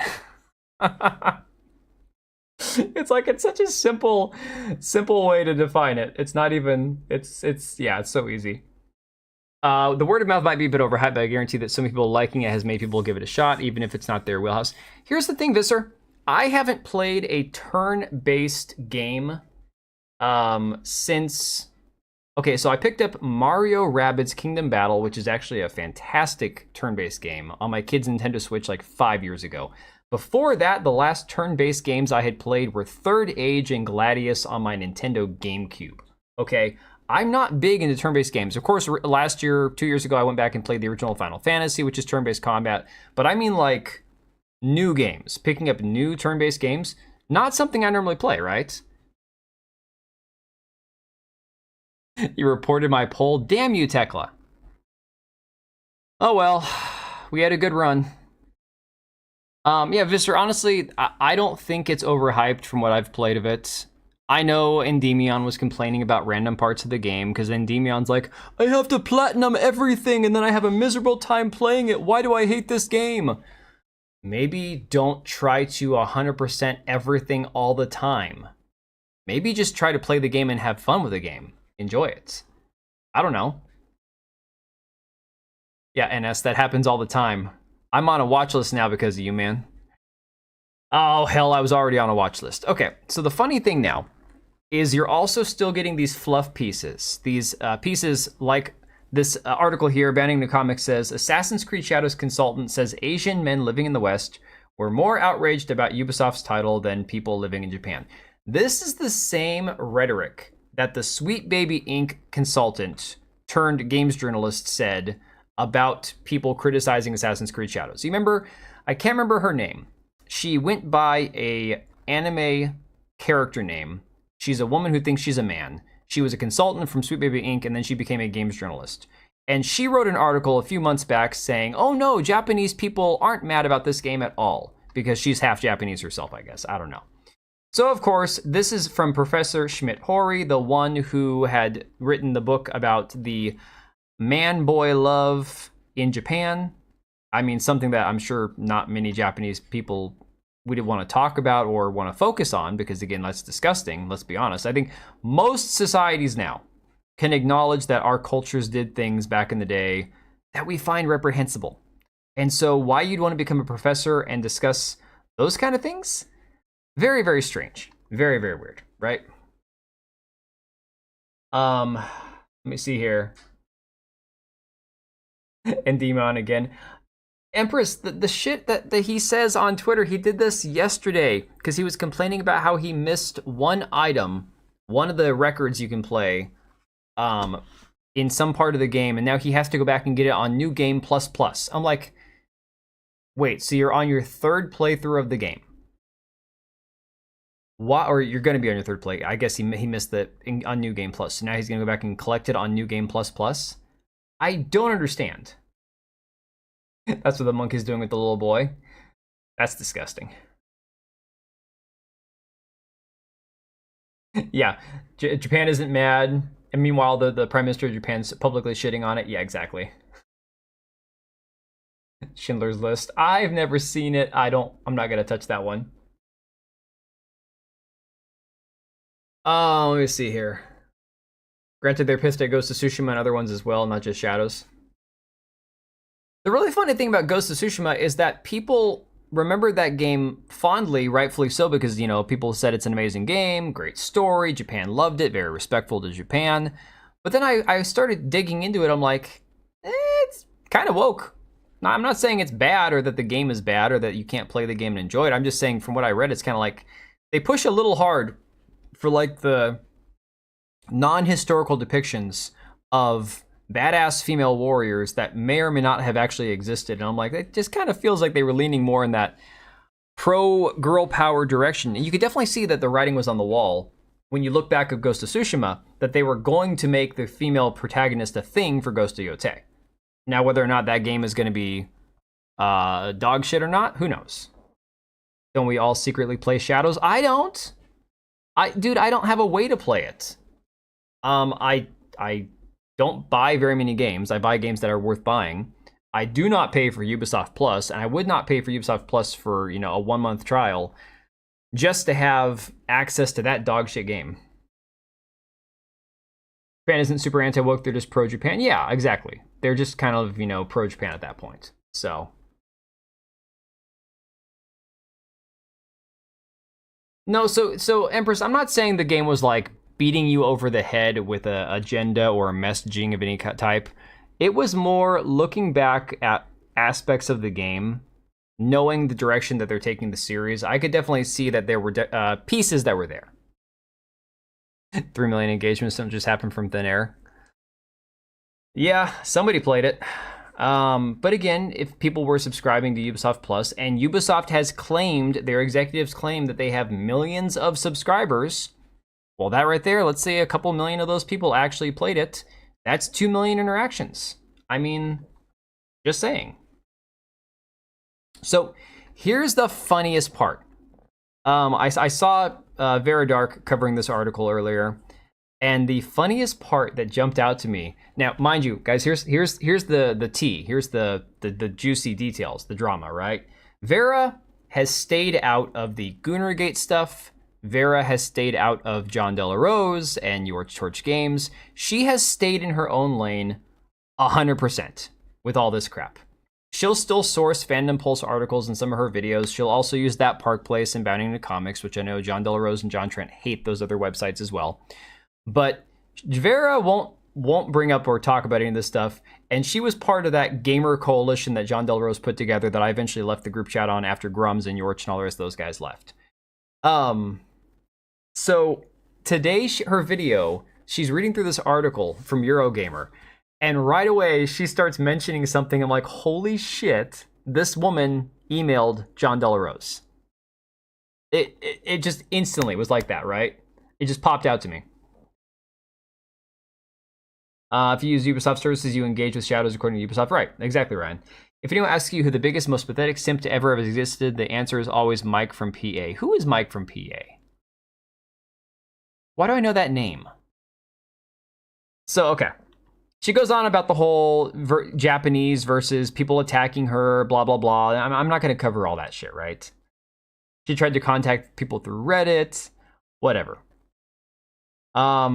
We get down here to this part of the article.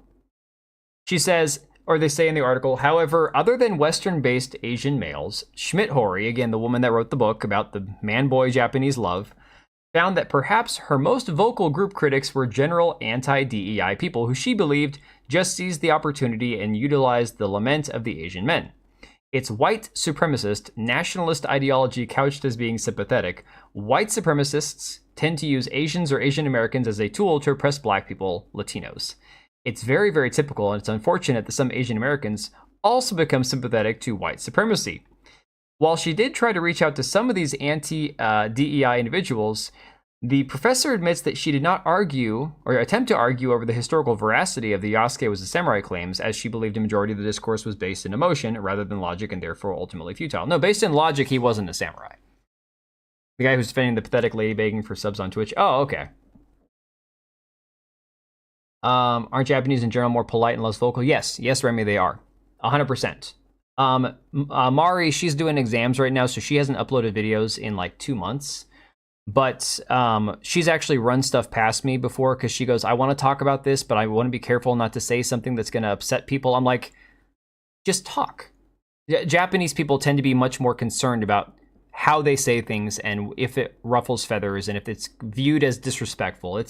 They're much more polite people than us Western English-speaking Americans are, okay? She says, I could make a perfect argument to prove something's correct, and they will still use something else to complain about the gamer society, she affirmed. The reasoning doesn't matter. They're unhappy and need to blame it on someone else. I mean, I dug up articles from prefectures and everything else. I was like balls deep in this studying of the history around Yasuke from actual Japanese writings, Japanese websites, Japanese experts. I was going to the source for a lot of my videos versus her where she's just saying, trust me, bro, you know? Which blue-haired freak wrote this article? So this is from Bounding into Comics, but they're talking about her interview with Eurogamer. I just didn't want to give Eurogamer the clicks, so we were using the Bounding into Comics article. Balls. We're talking about specific people. That's what there's what has weight and the rest is noise. Yep. So she goes, I wrote a research book about transgenerational male-male love in medieval Buddhist monasteries, and they must have felt like they dug up a gold mine. Well, okay. You wrote a book about transgenerational male-male love. Why? Like, I want to get, unironically, I want to get a copy of this book so I can kind of skim through it and go, how does she paint the picture of this transgenerational male-male love, right? What is her take on it? Is it purely historical? Is it purely, this was a thing that happened and this was why it happened? Because I find it to be a little strange that is something that you would focus on. I do find it a little weird. She says they must have felt like they dug up a gold mine. In the US, a favorite denouncement of the far right is that the left, including people like the Clintons, run child trafficking rings. Well, they do. Just saying. I'm just saying all along. They definitely do. And here I was, this woke so-called academic who wrote this book. I love that she put so-called academic. Maybe she meant so-called woke, but she said this woke so-called academic. I love that. That's hilarious. While the book does in fact explore a nuanced historization of social constructs related to the medieval concept of chigo, wherein a samurai would enter into a teacher-student relationship with a young apprentice while teaching him the ways of combat, it should be noted that not only is she far from the first scholar to ever approach the subject, but also research on the topic goes back decades. I don't care. That's fine. Whatever. I'm not saying she was the first one. I'm saying, why is that the thing that you would focus on? That's kind of strange. It's actually a problem in Buddhism. It's akin to that nonsense Plato was on about. Dalai Lama and more also wrote about this problem.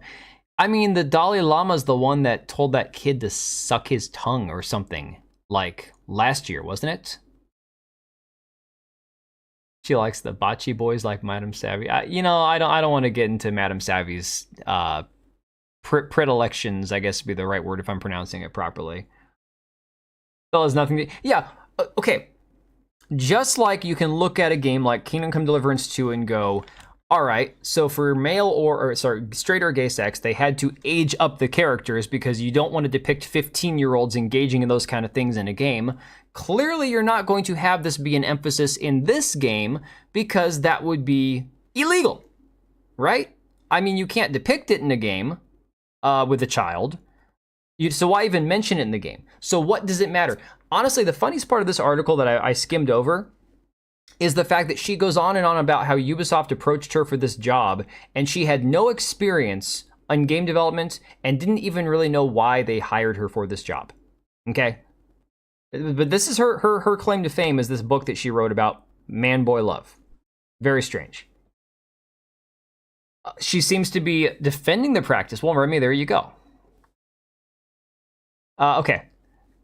So this is where we get to the JDA part of this. This is freaking hilarious because right away, I knew exactly who she was talking about. I heard Vera Dark reading the article from Eurogamer. I'm like, holy shit, she's talking about JDA.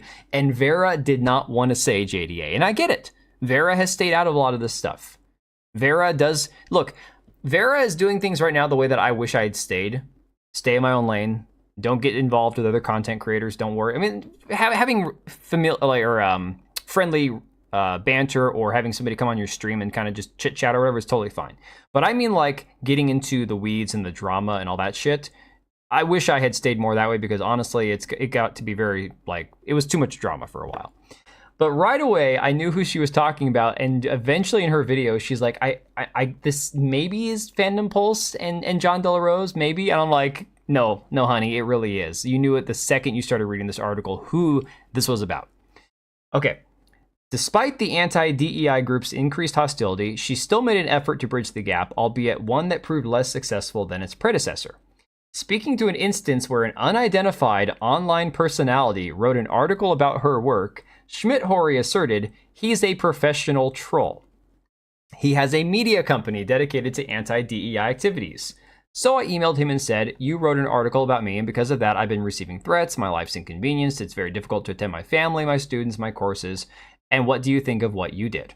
Now again, it's one thing to say, you said mean words about me and they weren't true, you should correct that, versus blaming somebody else, even John De La Rose, for people making threats. If you don't direct people to make threats or harass somebody, it's not your responsibility what those people do. Here's the funny part, though. She said, I requested a Zoom conversation, but then he said, oh, we can do it on my platform. You guys remember, what, a week and a half ago, what happened to Smash when he went on JDA's podcast with Fox Day? It was a complete shit show. So I didn't know this. John De La Rose didn't mention this to anybody, at least didn't mention it to me at the time. He didn't mention it on Slack. He didn't mention it on anything that we were all using for communication about these articles and stuff. Yeah, Smash got destroyed. He wanted her to hop on his YouTube stream so that he could completely, like, wreck her in front of his audience. She knows what makes gamers tick and stays away from things that will waste her time. Yeah, Black Cat, I mean, I get it. I respect it. Well, also his custom was executing or expelling homosexuals, which we don't do, which is why we assume anything normal to be queer in America. Yeah. Yeah, so he tried to do the same thing to her that he did just a couple months later to Smash. Oh, sure, jump on here, let's have a friendly conversation, but you gotta do it on my YouTube stream. It's absolutely crazy. Yeah, don't engage with people if you have a legitimate problem, 100%.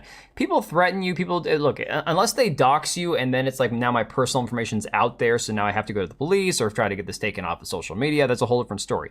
If it's people saying mean words to you online, you can block, you can mute, you could just not check the messages. That's a really easy thing to avoid. Let me see here. He said, or I said, no, I don't want your fans to be there cheering for you. This is just between you and me as two individuals, and I just want you to realize what you did was so much more than you probably intended.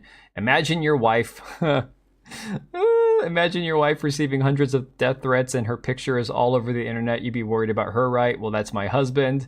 He didn't reply. She concluded, but he took it down. So that was good enough for me. I was like, good job, white supremacist.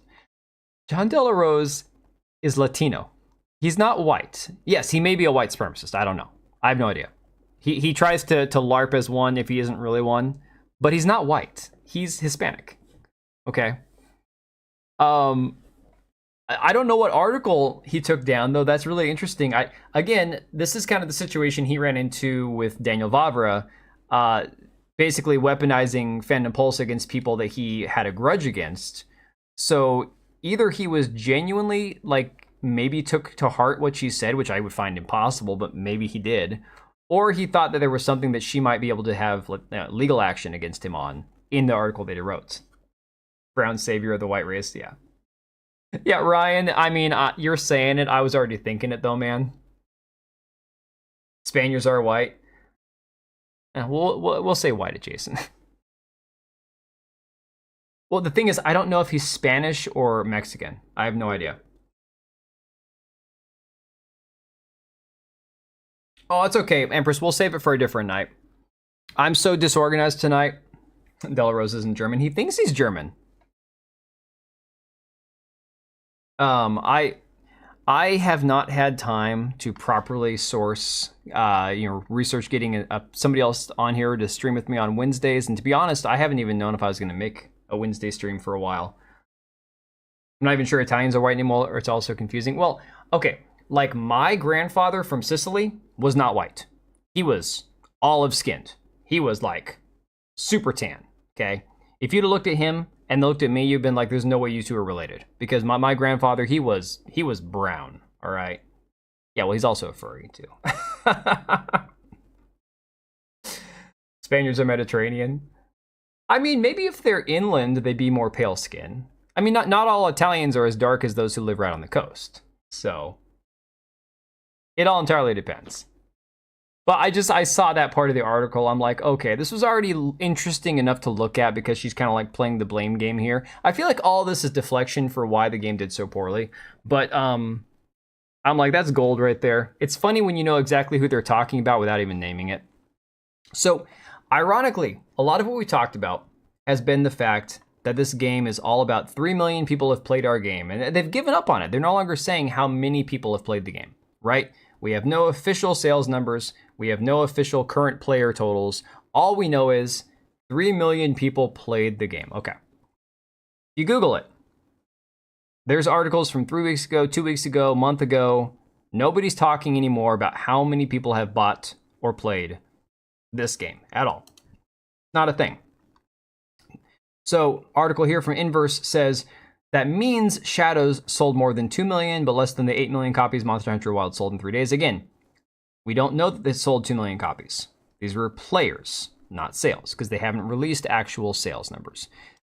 A simple Google search will show you Monster Hunter Wilds. 10 million copies sold in 1 month. This was from March 31st. More recently, Clair Obscura Expedition 33, 2 million copies in 12 days. Actual sales, right? No, Forbes, I don't want to subscribe for $60. Kingdom Come Deliverance 2 had actual sales numbers, came out May 5th. 2 million sales, 3 million copies sold since what? February 12th, I think it came out. So again, I don't understand why they're the only ones that don't report their actual sales totals. Everyone's like, oh, well, Ubisoft never does. I'm like, well, they eventually did for Star Wars Outlaws when they had to admit that they didn't sell any of it. If your skin isn't pasty white, probably not white. What are we talking about? Oh, you're Finnish, you can't get any whiter? Yeah, I can't compete with Finnish. Although, in my state, we don't get a lot of sun, so most of the year it's cloudy and raining. Just saying. We get pretty pale over here. Then a little bit of sunshine comes out, everyone puts on their shorts and their t-shirts, tank tops and all that, and it's basically like everything's a glare because all of us are showing off our pale skin. And albino Finn. Oof. That's like double white. Kick a Ginger Day was tough growing up. Is that a real thing? I know in somewhere, I want to say in the UK, wasn't there throw a midget day? I think that was the thing. Would assume we wouldn't get numbers due to the sub services. Right, Susano, but here's the problem. This game came out on Game Pass 12 days ago, alongside Steam. And we have numbers. We have actual sales numbers. This means everywhere but Game Pass, it collectively sold 2 million copies. This woman up north a few years back who could have been an albino. Interesting. Oh yeah, nothing gets more pale than Irish. I got a wee bit of Irish in me. On my mom's side, I have no idea what my dad's side had. Just a complete hodgepodge mess. He was like the American side of things.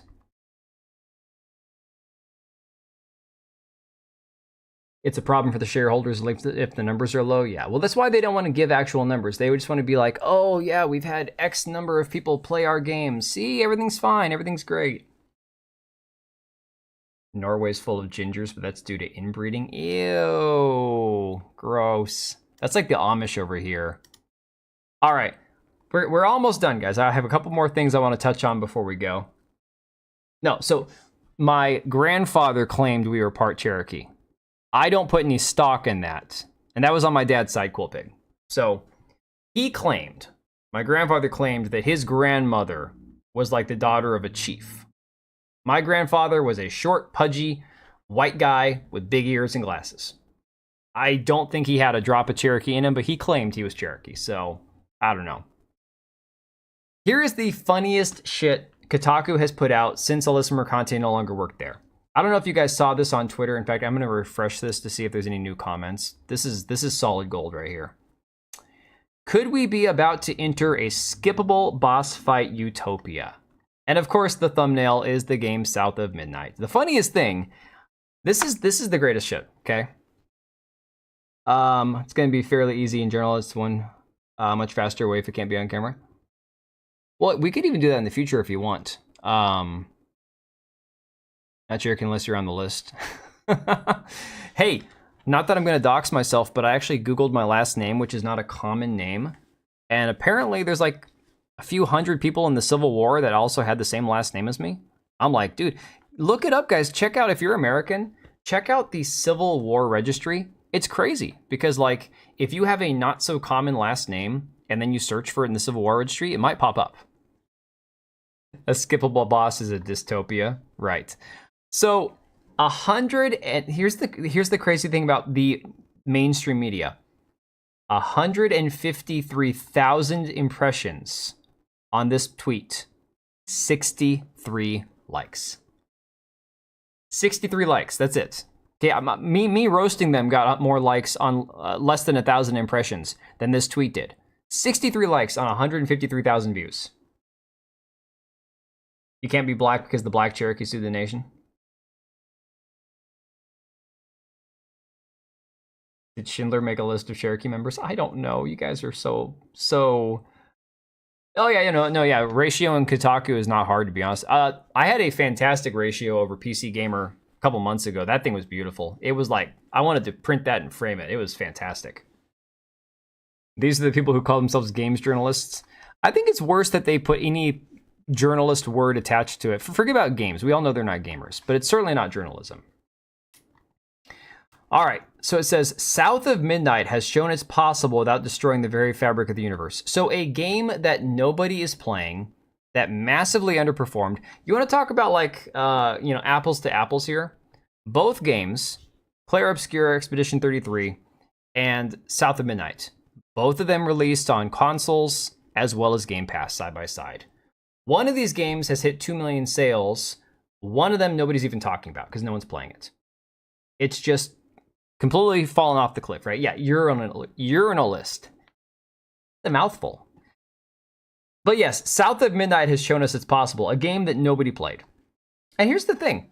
If you enjoyed South of Midnight, more power to you. I don't know how. I watched Vera play it for a couple of hours. I listened to the dialogue. I saw some of the scenes. It's cringe. And it's not cringe because it's black. It's cringe because it's cringe. I think because they figured, well, we have black characters, we can make a cringe story and it doesn't matter, is the reason why it's cringe. Because they got the diversity first and then the story sucked. There are people who are all like, oh, the story's so good. Okay. I don't know. Maybe I just needed to give it more time to resonate, to marinate. But I didn't think so. I didn't think so at all. Did you see Elon had to stop having Twitter pay out premium accounts in India? I saw that. I saw it, dude. Maybe that's why the last week my algorithm is finally fixed and my tweets are getting views, whereas a couple weeks ago I had no views. Maybe I got caught up in the whole Indian thing, right? Empress, you saw South of Midnight, right? You watched someone play it briefly and it seemed boring? Yeah, because it wasn't... Look, there are ways you could have done this game and made it more interesting. It's kind of the same way that Tales of Kenzara Zhao, that Abubakar Salim came out with last year. It wasn't that the game was bad because he wanted to delve into the African folklore. Working with Sweet Baby Inc. already put a target on the game, and then the game was just a side-scrolling Metroidvania type game, so it just didn't have that broad of appeal. It's not that the game was bad because black people. The problem is when a game like South of Midnight, when they try to prioritize so heavily on story and skippable bosses, and you just want to be immersed in the world and you don't care. Look, people have criticized Expedition 33 because they're like, oh my god, the game has so many cutscenes. Okay. Have you played the game? The gameplay mechanics are fantastic. For an actual turn-based strategy game, turn-based combat, it is fantastic. It's got like Dark Souls elements with like the quick time events and stuff. It is intense. You can't take your eyes off the battle or you're going to get effed up big time, okay? South of Midnight looked promising until it got Sweet Baby Stink all over it. Yeah. Well, that, and personally, again, it's been confirmed by Epic Mike, who was friends with the woman that did the motion capture for the main character, that she got fired and replaced by a darker, more black woman, I guess, because the voice actress that they originally hired for the game didn't sound black enough. So here's my take on that. If they had stuck with the main motion capture model, who did the voice acting as well, and she was a much more pleasant to listen to person, the game probably would have done better. The minute I heard the main character's dialogue and the way she talked and the way she acted, I'm like, yeah, it's Forspoken all over again. You got this sassy, black, obnoxious chick. I'm just not into it. I'm not. I don't care, you know? Yes, it always marks the spot, Quill Pig, and that's the thing. It's like, it depends on if the agenda comes first or not. If the agenda comes first, nothing good will follow. You really think the story is the problem? Do you actually pay attention to what they're talking about? Vocal fry maxing. It was just bad. It was unpleasant to listen to. You already forgot that's the point? Yeah, we all have. All right. So let's have some fun with this article. I can't even type what they were on about because your comments will get flagged. In a gaming world increasingly built out of Souls-likes, false. There are some games recently that have come out that had success, like Black Myth Wukong, First Berserker, but I think First Berserker is honestly, from what I've heard, closer to like God of War or Devil May Cry than Dark Souls. Where the concept of the boss battle becomes the central gaming mechanic. Wrong. Boss battles have always been a central gaming mechanic. Some of us have been left behind. I've always hated boss fights, and while I have no interest in convincing anyone else to agree with me, I have long lamented the lack of accommodation made for the many other people who are already with me. But sniff the air, something's changing. Yes, sniff the air, smell South of Midnight. DEI game speed rubbing industry implosion 80%.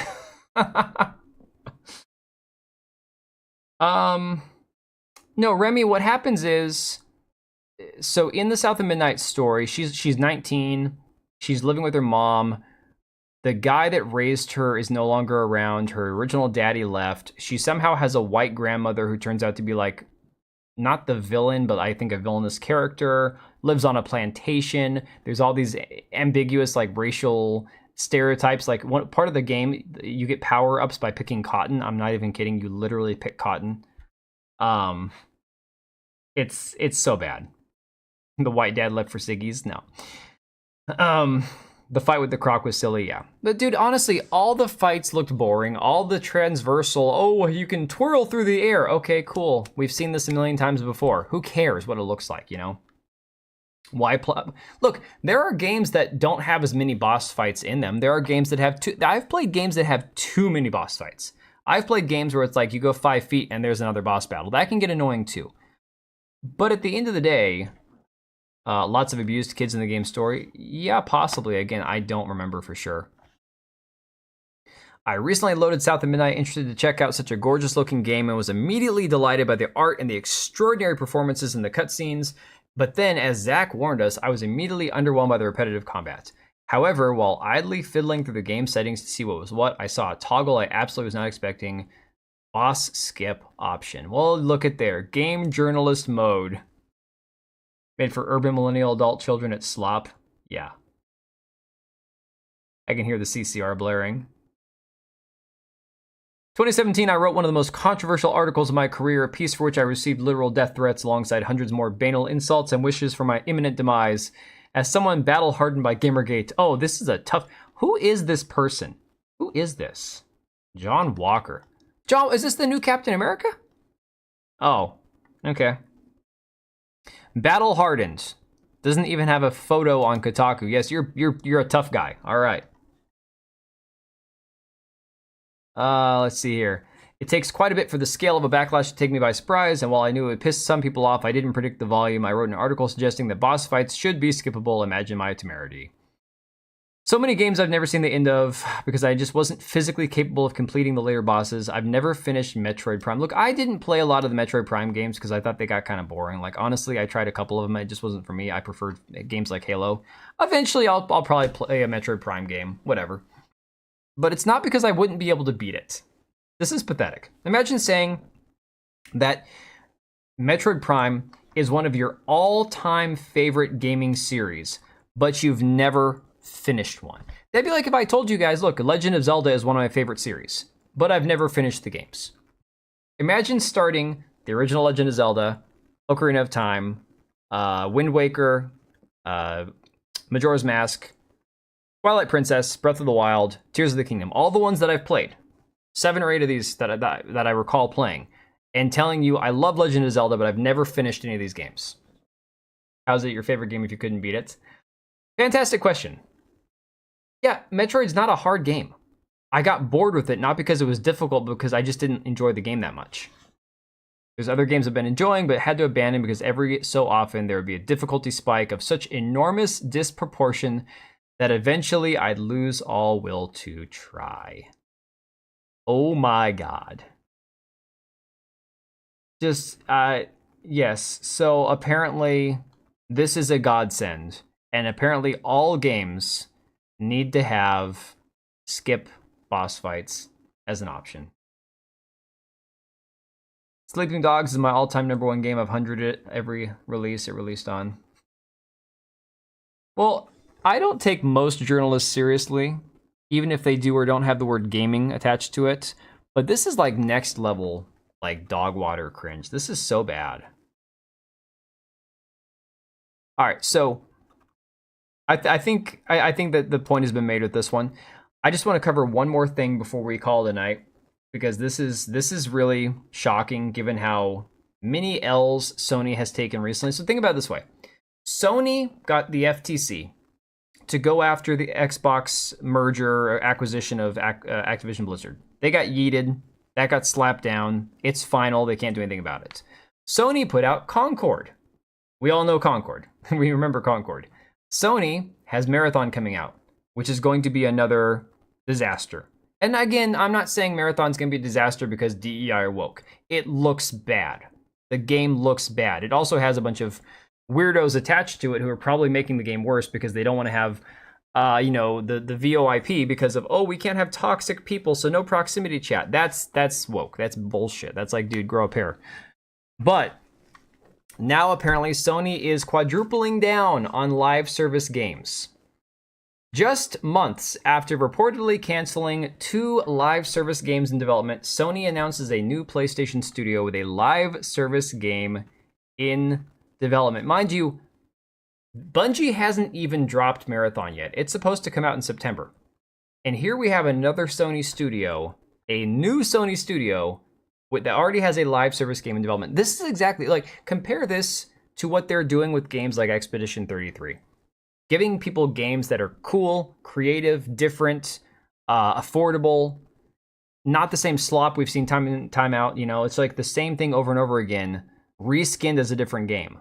So Team LFG is a new internal PlayStation studio that may be working on the former Bungie project codenamed Gummy Bears. Oh my god, that codename is fantastic. I mean, I love Gummy Bears, don't get me wrong, but that's going to be... Whew. This is a former Bungie project. Holy crap. United Front Games shut down, still trying to get the movie made, but that probably never going to happen. They can make 6 Expedition 33s with the Marathon budget, but they won't. They won't because they don't have it in them. Remember, the studio head at Sandfall Interactive, a former Ubisoft employee, said, we got bored at Ubisoft. We got bored. We wanted to make something that was a passion project. We wanted to create something. Who's coming up with these names? I don't know. But Team LFG, man. Team Let's Effing Go. All right. Just a few months after reportedly canceling 2 unannounced live service games in the wake of the Concord catastrophe. Okay, yeah, so they canceled after Concord. They canceled a God of War live service game. Yeah, that would have been abysmal. That would have been really bad. Holy crap. Okay. The studio is now fully formed and ready to be introduced to the world. It originated at Bungie, but has also rallied developers from across the industry to bring to life an ambitious incubation project that I'm excited about, said Sony's Herman Holst. Team LFG, let me see here, where we go. The new studio isn't headed up by any big names, or at least none were mentioned in the reveal, but its developers include industry veterans who have worked on games including Destiny, Halo, League of Legends, Fortnite, Roblox, and Rec Room, as well as newcomers with fresh, creative perspectives and skills. Well, okay, remember, over at Ubisoft, Assassin's Creed Shadows, half the team was junior developers. The crazy thing about that is that the Expedition 33 studio, Sandfall Interactive, also had junior developers working on it as well. The difference, I think, what it comes down to is the level of hands-on management, because when you have a game with hundreds of people working on it and you have junior developers versus a studio like Sandfall where you've got 30 some odd people, you have a lot more like control over what a few people are doing than instead when you have a studio of hundreds of people in a studio that is a company with thousands of people across the globe, where everything's happening all at once and there's no one keeping tabs on anything, right? It's absolutely not even comparable. Almost a fortnight ago. Well, what did you say, man? Was it a DM?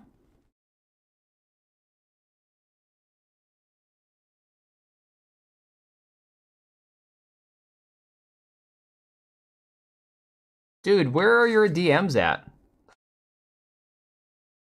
Yo, NS, I don't see your DMs on Discord, man. I don't have a conversation history with you. Oh, there it is. Okay, different name.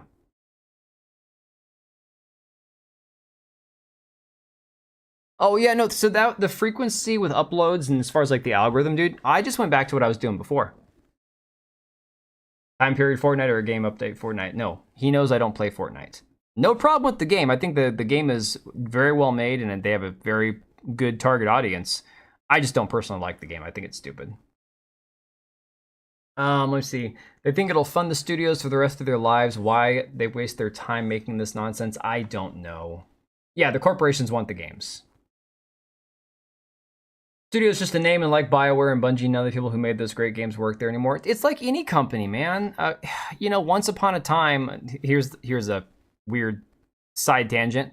Once upon a time, Costco, which is a place I spend way too much time and money at, had one of the best bakeries ever. If you went to Costco and you got your pastries there for in the morning for breakfast, or got, rustic like dinner bread, they still do good stuff. Like you can still get a Costco sheet cake for a birthday. It's like $19 and it's not bad cake.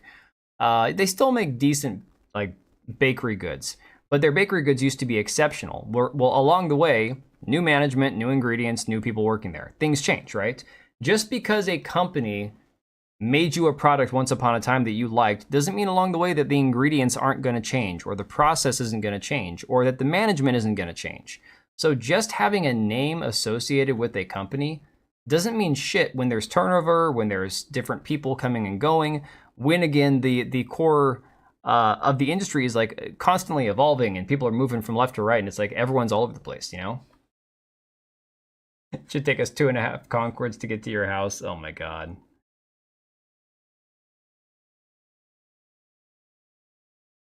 Like how the Lara Croft 1-6 ports were all made by a sub studio. Yeah, it's things are, especially in the mainstream like AAA gaming industry, everything changes so fast. Let's see, it says, former Treyarch studio co-head. Oh, it's a different article, I think. We want our players to feel excited. Oh my god, look at this logo, guys. Look at this logo. Oh man. Look at this thing. What the frick is that? Oh my god. That is an eyesore. Oh, I'm not feeling so good now. Mr. Stark, I don't feel so good. Let me see here. Want our players to feel excited when they log on to discover their teammates already hanging out online. We want our players to recognize familiar names and to make myths and memes out of each other. We want our players to love remembering that one time where they pulled off that play and changed the whole story of the match. Why are they speaking so generically? Why don't you say what kind of games you want to make? Does it stand for Let's Feel Gay? It looks gay. Hey, DB Wild. We were talking about you earlier in your AI music. That logo reminds me of intestines. Yeah. Let's F up games. I mean, hey, you're not wrong. We will make immersive multiplayer worlds propelled by action games that players can learn, play, and master for countless hours. We want to build our games with our communities, inviting players to be part of our development process. I hate these like really cringe, generic mission statements, because this doesn't say anything about what level of talent you really have at the studio, what type of games you're truly going to... Oh, multiplayer. What does that mean? Booga booga. Inviting players to be part of our development process through early access playtests. No, what you mean is you want people to buy your shit and test it for you instead of letting them test it for free. I hate that. The whole early access thing, where people basically are just beta testers after the beta test has already ended, it's such dog shit. It's critical that we stay nimble enough to react to player feedback, not just in our lead up to launch, but throughout live service as we continue to grow the game and community for years to come. That's not going to happen. That is so not going to happen. Stupid YouTube homepage never shows me when you're live, even if I check. Dude, honestly, I haven't been live for almost a week due to being so busy. Didn't do a Friday stream. I was going to do a Saturday stream instead. I completely bailed on it. Monday was going to be a late stream. Didn't have time to get that ready. I've been exhausted with work and life. So YouTube probably just isn't prioritizing like putting me up on your notifications because I haven't been consistent lately. So that's more of a me thing. If they're speaking about a feeling and not a product, they're full of shit. Yeah, that's how I feel about it. I don't care how you want the gamers to feel. What do you want to make? What kind of product are you trying to put out there? Like, what type of games what type of game experience do your developers have? What types of games are they good at? Do they do like, Gothic Souls-like games? Are they into, first-person shooters? No, man, Expedition 33 has been... I had a period of time last week where there were 3 or 4 days straight stretch where I was too tired to even fire up the computer when I got home. I managed to get to play Expedition 33 for a couple hours over the weekend, probably about 2 hours last night. Finished up Act 1. Fantastic. Holy shit. Read at my own leisure. All right, will do. Coach talk says a whole lot, doesn't mean anything. I know that feeling. 100%. When you could buy a game that was complete at launch, yeah. I feel like I won't remember this even for. No, because we probably won't see a game actually come out. So live service confirmed, which is interesting given that Sony seemed a little gun-shy about the whole thing back near the start of the year. Understandably so, Concord was a massive failure that consumed hundreds of millions of dollars. Flip side of the coin's Helldivers 2, sure. Even with controversy, Helldivers 2 did well. But I love how they don't even mention Marathon. They don't even mention the fact that Marathon comes out in a couple months, and that game is going to get wrecked. I'm not kidding. The last video I made 4 days ago was about Marathon versus Arc Raiders, because Arc Raiders, when you're looking at the extraction genre, is going to kick the crap out of Marathon. If they're smart, they will drop Arc Raiders, which already looks ready to go, probably a week ahead of Marathon, and completely gobble up the entire market. I mean, why the hell wouldn't you at this point? It'd be the smartest thing you could do. Hey, I was complimenting your silly AI tunes. I said you did some pretty cool stuff. I think it was Quillpig was talking about he does AI music or whatever. Nah, man, I like AI music. I don't look at it as real music, obviously, but it's fun. Oh, Arc Raiders looks like a lot of fun. Dude, I tried to get in on the playtest. I didn't get a key. I really wanted to. And I'm not big on third-person shooters, but that game, just, it seems really good. Like really, really good. Like I would genuinely give that game a try. Prime Minister went for a swim one day and just effing disappeared and the citizens didn't give. I didn't even, is that a real thing that happened at some point? Oh man, I didn't even, if that actually happened, that's fantastic. That is a good point, Quillpig. That is, although still, if it has instruments involved, instrumentation, like if you actually have to physically play an instrument versus like music in a box, like computer music, whatever. Hey, Big Ship. Well, that's not your fault. It's been my fault that it's been more than a minute because I've been so busy with life that I just haven't been able to get anything uploaded, no streams, no nothing. Yeah, man, I'll be playing it whether it's free or not. If it's $40, absolutely, 100%. Harold Holt. Why do I know that name, but I can't place it? Hey, NS, what's up? Or are you saying hey to somebody else? AI rights matter. No, they don't. AI has no rights. AI will never have any rights. AI is not real. It's not human. And therefore, it's not deserving of any rights at all. And I say that knowing that one day, it'll absolutely take over one day. Let me see.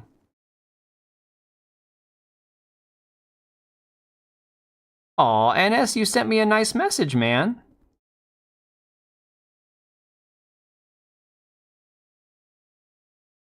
Yeah. Hey, dude, honestly, I appreciate that.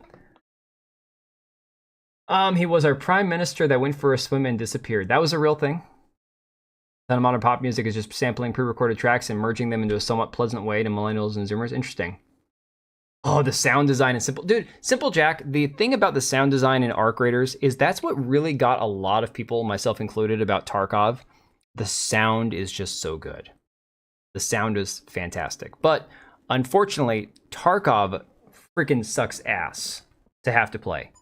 Because you're up against hackers, streamers, content creators, people who are like doing nothing but playing that game 24/7. And you go in there as a casual by yourself, you're like, yeah, I'm just gonna get raped, pretty much. All right, I'm gonna leave it at that, guys. NS, dude, 10 gifted memberships plus renewing your membership. Holy shit, dude, you are way too generous. I appreciate it. You guys, I'm going to try to get back to being somewhat consistent. I have nothing going on Friday, no kids with baseball games. I should be able to stream Friday night. We'll play maybe some Expedition 33, unless there's some fun stuff to talk about. We'll just do a chatting stream instead. Making AI music doesn't make you a musician, it's closer to a composer. Right, I could see that. Anyways, guys, I'm gonna leave it right there. I'm gonna end it. But yes, maybe tomorrow I'll have some more videos uploaded. We'll see, depends on my crazy ass work schedule. Plus my son's got another 7 o'clock, 7:15 game tomorrow, so I don't get home till close to 9:30. So I don't know, unless I get a minute at work to get some stuff recorded, it's gonna be a little dry on the channel for a few days. But I mean, I appreciate you guys hanging out anyways. Oh, dude, Dr. Lupo with the freaking chess tournament. Oh my god, man. I've always gotten this like weird scummy vibe from Dr. Lupo. Besides the fact that he's like the traditional center lefty who has people like AOC on his stream and he does all the like the progressive shit to an extent. It's like he always gave me like a weirdo, creepy vibe anyways. And then of course he freaking cheats at chess. Like, you slimy POS. Like, holy crap, man. It's chess. Give me a break. And then he did that half-assed apology. He didn't want to own up to it, and then he owned up to it, sort of, and then he put out that apology that sounded like it was written by AI. I'm like, you probably cheated. You probably had AI write your apology for you. I don't know. It feels good when there's somebody that you get a weird feeling about, and then they kind of out themselves, and you go, okay, I get it now. I mean, sure, it wasn't anything like deplorable or disgusting or criminal, but it was scummy nonetheless. Yeah, I got a good laugh out of that, dude. All right, guys. I appreciate every single one of you that's been here. It's been awesome getting back after taking almost a week off, so I appreciate you guys. I will try to be back to being more consistent as soon as I can. And in the meantime, you guys all have a fantastic evening or morning wherever you are. Stay safe, and I will catch you guys hopefully on Friday.